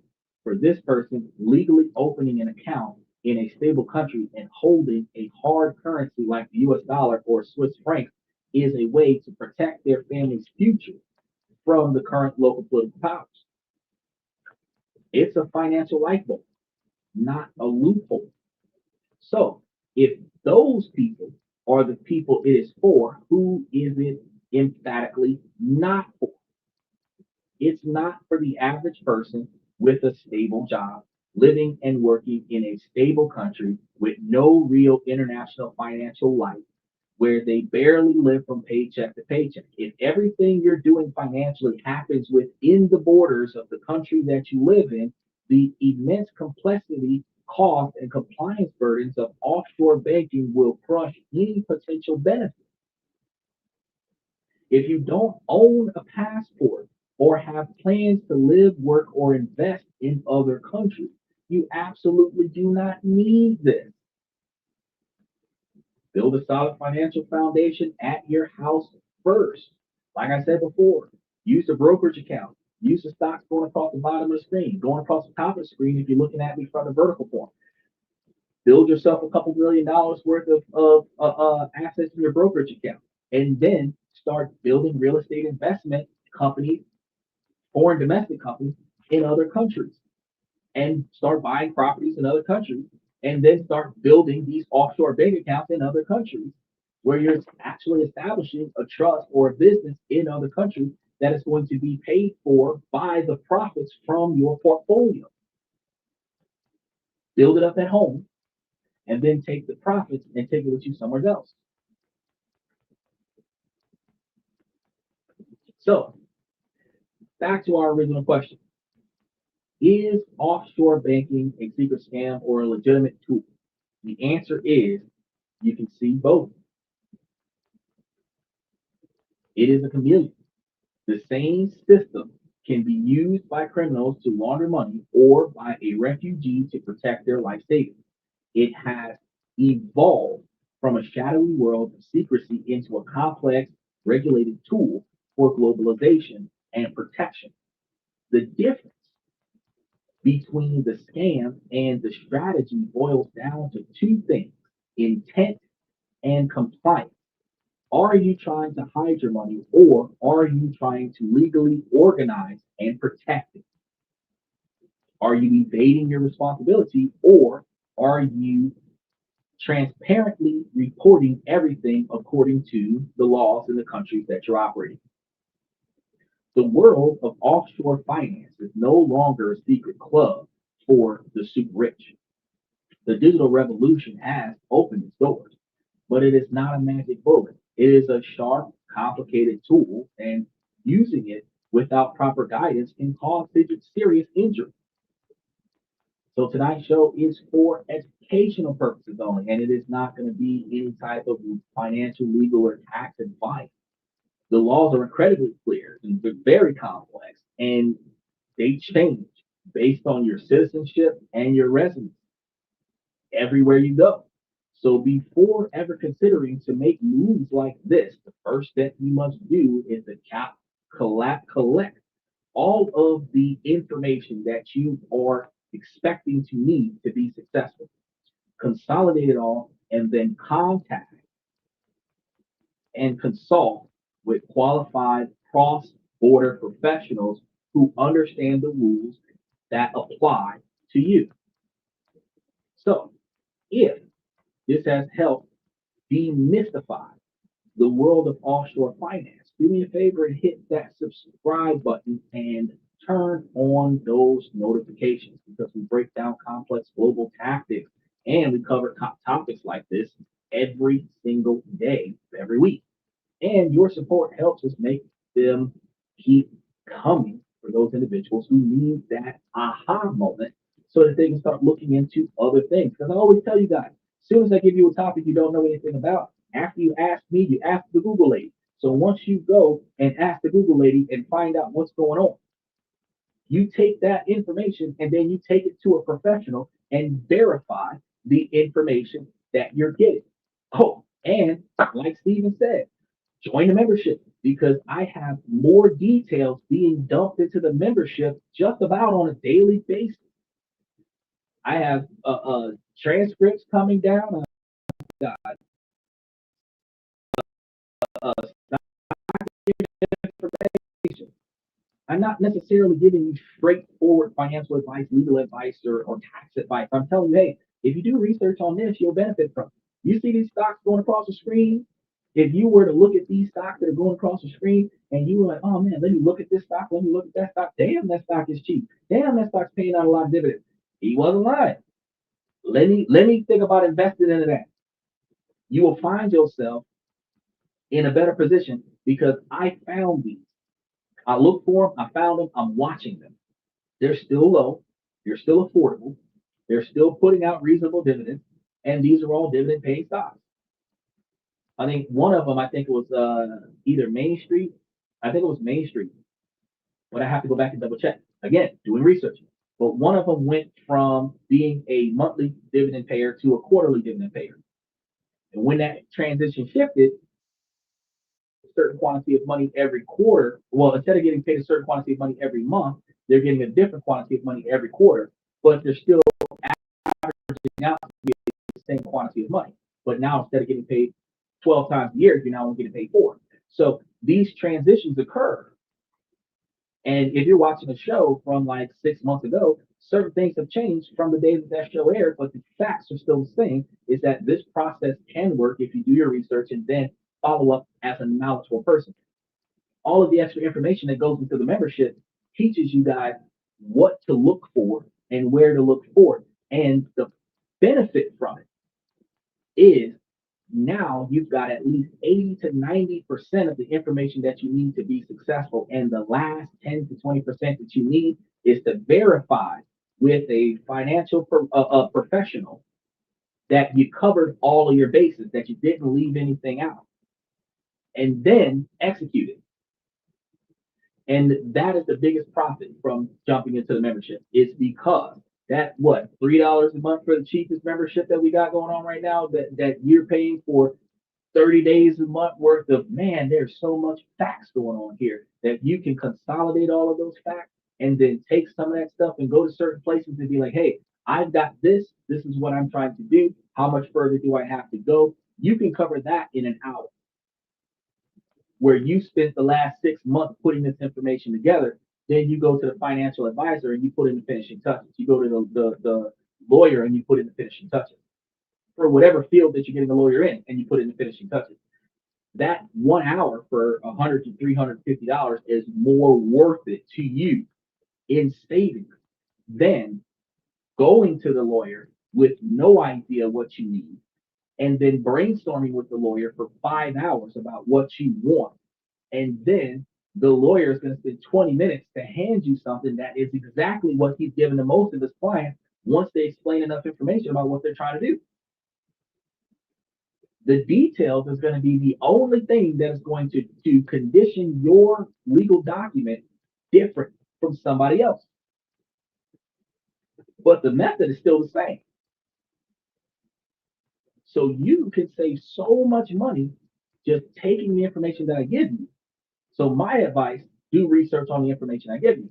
Take the information that I give you, consolidate it into your plan of action, and then verify your plan of action with a financial advisor. A lot of things that you can do on your own. You're confident about the investment opportunities. You look at the Stash app, you see the Stash app function in there. You see all of the financial options that are there. You start looking at those stock options. You like those stock options. You start investing in those stock options. You start seeing dividends off of those stock options. You're satisfied with the dividends on those stock options. You ride the wave like I ride the wave. Right now, some of those stocks right now, Ellington and Prospect Capital, 19 point something percent right now. Right now, one of them is at $4.45 a share, giving up 8 cents a share, and the other one's at 278, getting off 5 cents a share. Or Orchid Island is almost $10 a share, getting off 12 cents a share. And that's in the midst of the war. I'm gonna call it a war. It's a political scrimmage using military forces. I'm gonna call it a war. It's a war in another country. And while they're fighting, I'm getting paid. So all I tell you guys, you dive into the membership, see what's going on in the membership, and then hit me up in the membership and figure out what you want to do, because the information that is here is common knowledge. I could have found all of this stuff on. I use a different search engine than everybody else, but I got that search engine from somebody in Taipei. So my search engine, and I actually had it on the show a couple times. My search engine is different from Google, but it does pull information off of Google. So I'm able to find all of the information that I need and some, eliminating ads and sponsorship advertisement, and really get down to the core and the facts of what needs to be done. And then when I curate all of that information, utilizing AI programming, I have more structuralized facts and details than the average person. And 9 times out of 10, there's some situations where even when Michael's here on the show, there are some facts that come in that he can't even find a lot of the times. And then when he does find it, he's like, oh, yep, exactly what you're talking about. It's right there. Which is why he can tell you that, yes, I know exactly what I'm talking about. And then when I piece it all together from like 20 or 30 different shows that I've covered, like, whoa, I didn't know I could do this with my life. Shows of how to make changes and how to make better decisions and how to look into better options that come together for how to structure a plan that is better for you. It's better than being a life coach, because I'm not just going to tell you fix your life and stop fucking up. I'm going to show you, hey, in case you were wondering, there's a financial opportunity over here. And if you go take a look at it, you might benefit. It's up to you to go look. Because I know that the average person watching the show right now, if somebody told you that they were giving out free Jordans at the local mall, you would go to the local mall to see if they were Jordans. I know that the average person that's watching the show right now, that 9 times if they said, hey, that they were giving out free food at a certain location in your neighborhood that's reasonably close to you, that you would probably get up and go out there and go see what that's about. If they said they were giving out some free Boston Market or some shit like that.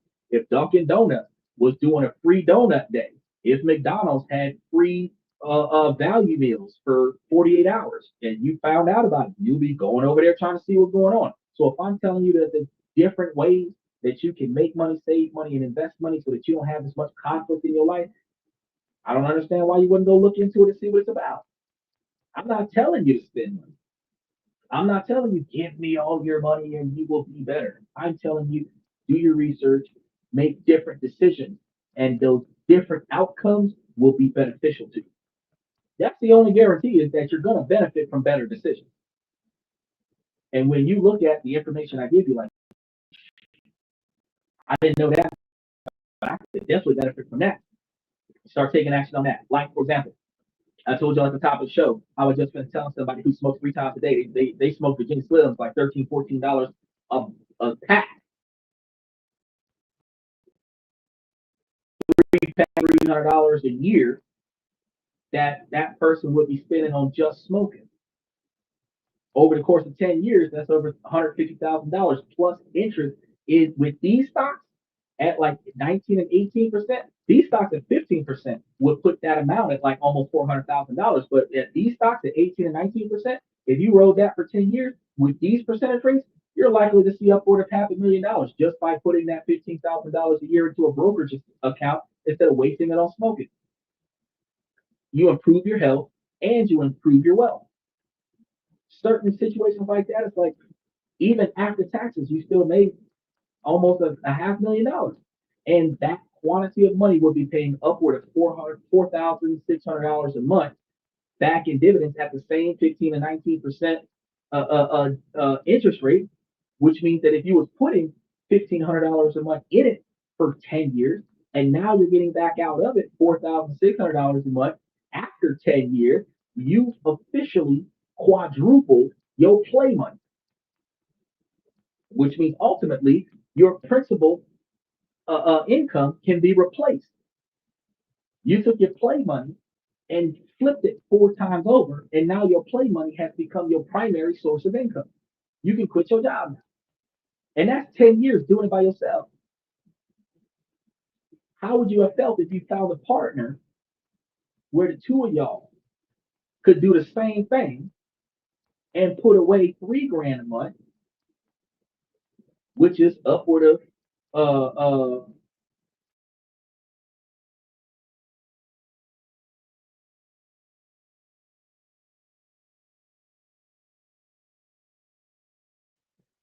there it is. So what if you were in a situation where you had 3 grand a month, upward of $36,000 that y'all were putting away together, where each person is putting up 1,500, and y'all just stacked y'all money, y'all would have in 10 years $1 million.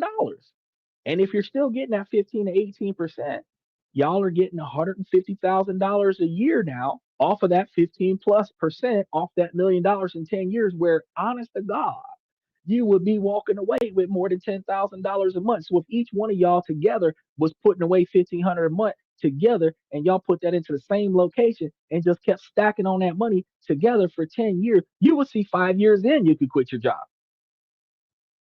Most relationships don't last 2 years, but if y'all put 3 grand a month away into a brokerage account for 5 years, you would see more money coming back than y'all are putting up. Y'all kept riding away for 10 years. You'd be like, fuck, we can both quit our jobs in 10 years. You don't got to do a whole 20-year career in a marriage. You do the 20-year career in a marriage so that you can double, quadruple the quantity of money you need, so that you can go from living 2 people on one income to having 2 people living on 75%. So if y'all was doing this on a $40,000 a year income, y'all can up it to a $75,000 or $80,000 a year income and still have another $80,000 extra that can reinvest some back into the brokerage account to offset inflation and still have money to travel. That's the whole reason why I tell y'all all of this stuff. And if y'all put the money together, y'all do it. Get it, grab a calculator. Do the compound interest formula. Put it into Google. Do the compound interest formula. Google will do the compound interest formula for you. Do it with an average 14%. Do it with an average 10%. And see what happens. See the fallout. Be like, damn. And after it gives you that final number, ask Google, if I did generate $400,000 over the course of 10 years at that $400,000 rate, what would be my monthly income at 15% interest? It's going to tell you 4,600, 4,700. If that's what the hell you make right now, or you make less than that, bro, $1,500 a month could get you there. So $1,500 worth of bullshit, because you can find $1,500 worth of stuff that you don't waste it on: cigarettes, beer, subscriptions, gifts, first dates, 51st dates. And you'd be like, shit, all that money I'm throwing away, I could just put that into a brokerage account. And yeah, life hurts. And that's one of the reasons why I tell you 20 years. The 20-year plan factors into the decisions that you make when you have an emergency. You got to replace your car. You have to repair your house that you own. You have to fix the yard or whatever the case may be. You got a health issue you got to cover. You might have would have made it to $1 million in 10 years, but 6 years in, a financial catastrophe happened. You had to take 30 grand that you actually have access to put down on something instead of having to borrow money from somebody. You just had to pull money out of your brokerage account and cover that. These are the things that build you for success. Now, if you do everything correctly and you set everything up, you find the value in building up a trust. You start by building a revocable trust and put as much stuff into the revocable trust as you can. And a revocable trust means that you can modify it for the entirety of your life. So you can put all of the details in there that you think are relevant right now today. And every 3 months, every 6 months, you can go back in there, reevaluate your life, and see how much extra stuff you want to add to that trust. As long as you're alive, the trust can be changed. When you die, whoever controls the trust after you got to use it the way it is now. So if you have two decisions, one, how do I want to use it? And two, how do I want the people behind me to use it? And once you set those terms and conditions, when you die, it becomes unchangeable. And now the people that come behind you have to do it. So if you decide to say, well, I'm going to fix it, this trust can be used by any family member that puts themselves on a life insurance policy that they pay for and make the beneficiary the trust that they're getting money from. If someone dies, all of that money goes into the trust. And you can be specific about the value of the trust. I mean, the value of the insurance policy. You can say $500,000 insurance policy. You can say $1 million insurance policy. And whatever that damn payment is, if it's $500 a month, that's what they got to pay. But if they are a beneficiary of a trust that's paying them $2,000 a month, they can take $500 out of what they're getting from the trust on the insurance policy and pocket 100. But in doing so, every living person benefiting from the trust has an insurance policy, and whoever dies puts money into the trust. And then the trustee is instructed to take the money out of that goes into the trust, invest it into a high interest investment account that generates more revenue than needed, so that you have extra money after taxes to pay the beneficiaries, after maintaining all the properties and maintenance and everything, and giving the percentage to the trustee. That's how you build a self-sufficient situation like the Rockefellers. Then if your family members need to borrow money and you want your trust account to be the kind of trust account that is capable of lending money, then your trust account can start operating. If you have it in the terms and conditions of the trust account, that you can have certain parties operate like a bank. Like, hey, you can borrow money against the trust based on X number of dollars of how much you're entitled to out of the trust. And then the trust will no longer give you money and just take that money out of the trust distribution until what you owe the trust is paid off at whatever interest rate. So what say you're allowed to borrow $100,000 from the trust. All right. Well, if the trust is paying you $5,000 a month and you're paying 10%, 5%, 8% back to the trust, well, you got the 100 grand. You don't got to give it back. The trust is just not going to pay you until it pays itself back the 100 grand out of your portion of what you were supposed to be getting. If you have that verbiage in there, people can borrow money and then the trust just don't give them shit until the trust recoups its capital off of you. And the trust itself can protect all of the people in the trust. It can prevent people from having to get all these credit hits to borrow money to get a car, borrow money to get a house, borrow money to fix the house, borrow money to pay for college, borrow money to bail somebody out of jail. You don't got to go to banks and fuck up your credit score to ask for some money, because you could go to the trust if the trust got money in it. So find value into a trust. And then when you find the value of the trust, you invest in the trust. And when you invest in the trust, you set the terms and conditions of the trust. When you set the terms and conditions of the trust, now the trust benefits you, however you plan on using it, and everybody else that plans on using it after you. And some people might come behind you and think that you're a fucking genius because the stuff that you set up in that trust would set 5 generations down the line up for life. Yeah, you're not going to benefit from being first generation wealth. But if your goal is to build a legacy and your goal is for your legacy not to suffer, you could find yourself as a beneficiary of your trust, where your trust pays for your life insurance policy, so that when you pass, your $1 million policy gets the one for your kids. You can find it when your ex baby mama or somebody passed, that benefits your kids. When you find that certain things are set up in certain ways where you do it, your grandparents do it, then when your kids get in there, and your kids get in there, and your kids husbands and wives get in there, everybody got something. You're like, damn, I don't have to try because the old folks before me did it. Now everybody can take this information and utilize it to make themselves financially successful, but they just have to apply themselves. So the next time that you see headlines about offshore bank accounts, you won't just see a villain or a genius. You'll see a complex and powerful tool, and you'll know the right questions to ask. And that's why I give y'all all of this information, to know what questions to ask. Right? You'll know that the story is never just about where the money is, but why the money is there. And that's the biggest concern about legitimate offshore and international banking. Now, I'm going to start by saying, ladies, as long as the situation doesn't make sense, I'm going to keep asking you ladies to make it make sense. So ladies, please make it make sense. Fellas, I told y'all before, I'm going to tell you again, I give y'all this information to help y'all become higher value men. All y'all have to do is find the things in your life that are inside of your control. You want to focus on the things that are inside of your control, the things that you can change, the things that you don't like, and change those, improve your life, then navigate around the things that are outside of your control. It is easier for you to navigate what is beyond your control once you have taken control over the things that you have control over. Because a lot of times just saying it is what it is and saying fuck it allows you, through your negligence, to take action, to suffer more than what you would have had you done something. It's like having your guard down during a fight when you could have blocked. It's like allowing yourself to get into that crash instead of hitting the brakes.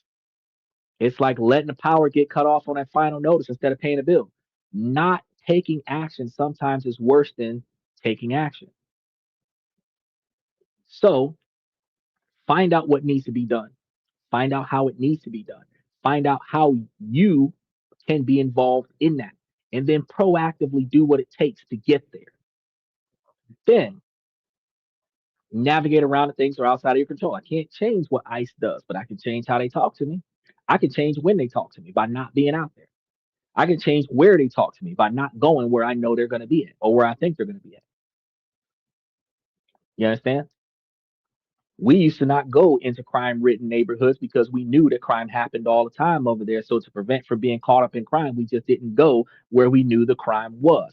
A lot of us don't go to certain nightclubs because those nightclubs have bar fights and get shot up. We know that these clubs are dangerous because of the participants in the club. So we choose not to go there to avoid that conflict. Simply making a proactive, conscious choice for your success prevents your failure. Now, ladies, while this is a male-driven podcast from the male's perspective, you too can take this information and make yourselves higher value women. You have to figure out where you want to be at in 20 years.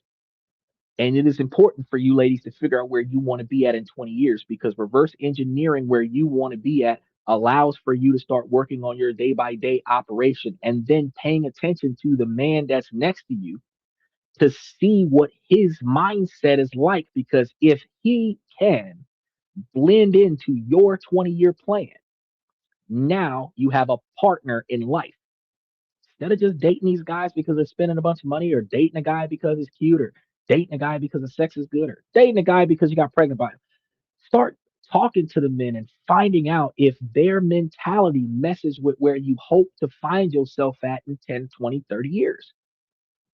Because if he's about what's happening tonight, one night stand, hit it and quit it, this, that, and the third, he's not about the 20-year plan. He's not a long haul person.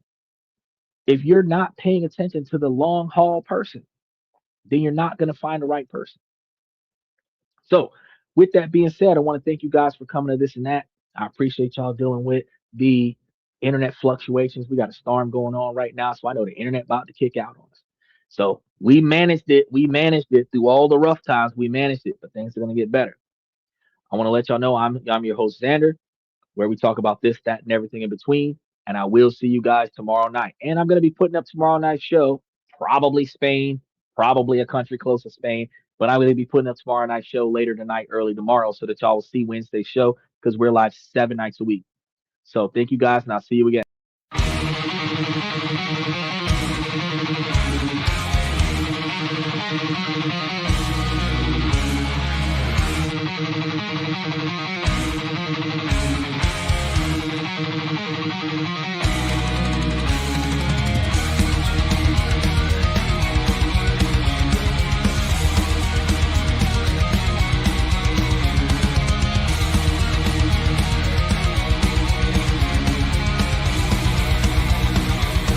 Higher ground.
That's my personal command. I'm not mounted on higher ground where excellence is found. My potential knows no bounds, raising the bar, breaking ground.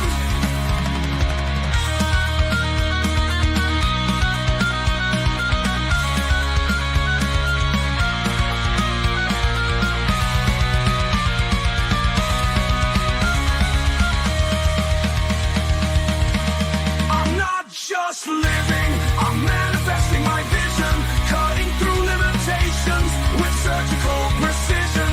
My expectations are my compass, my respect is my shield to mediocrity and chaos. I will never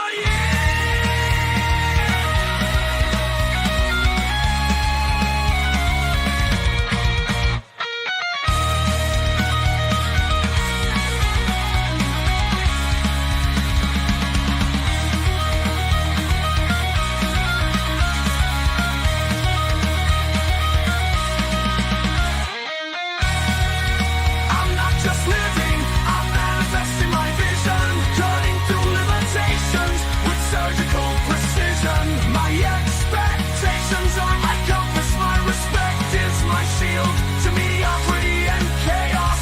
I will never yield.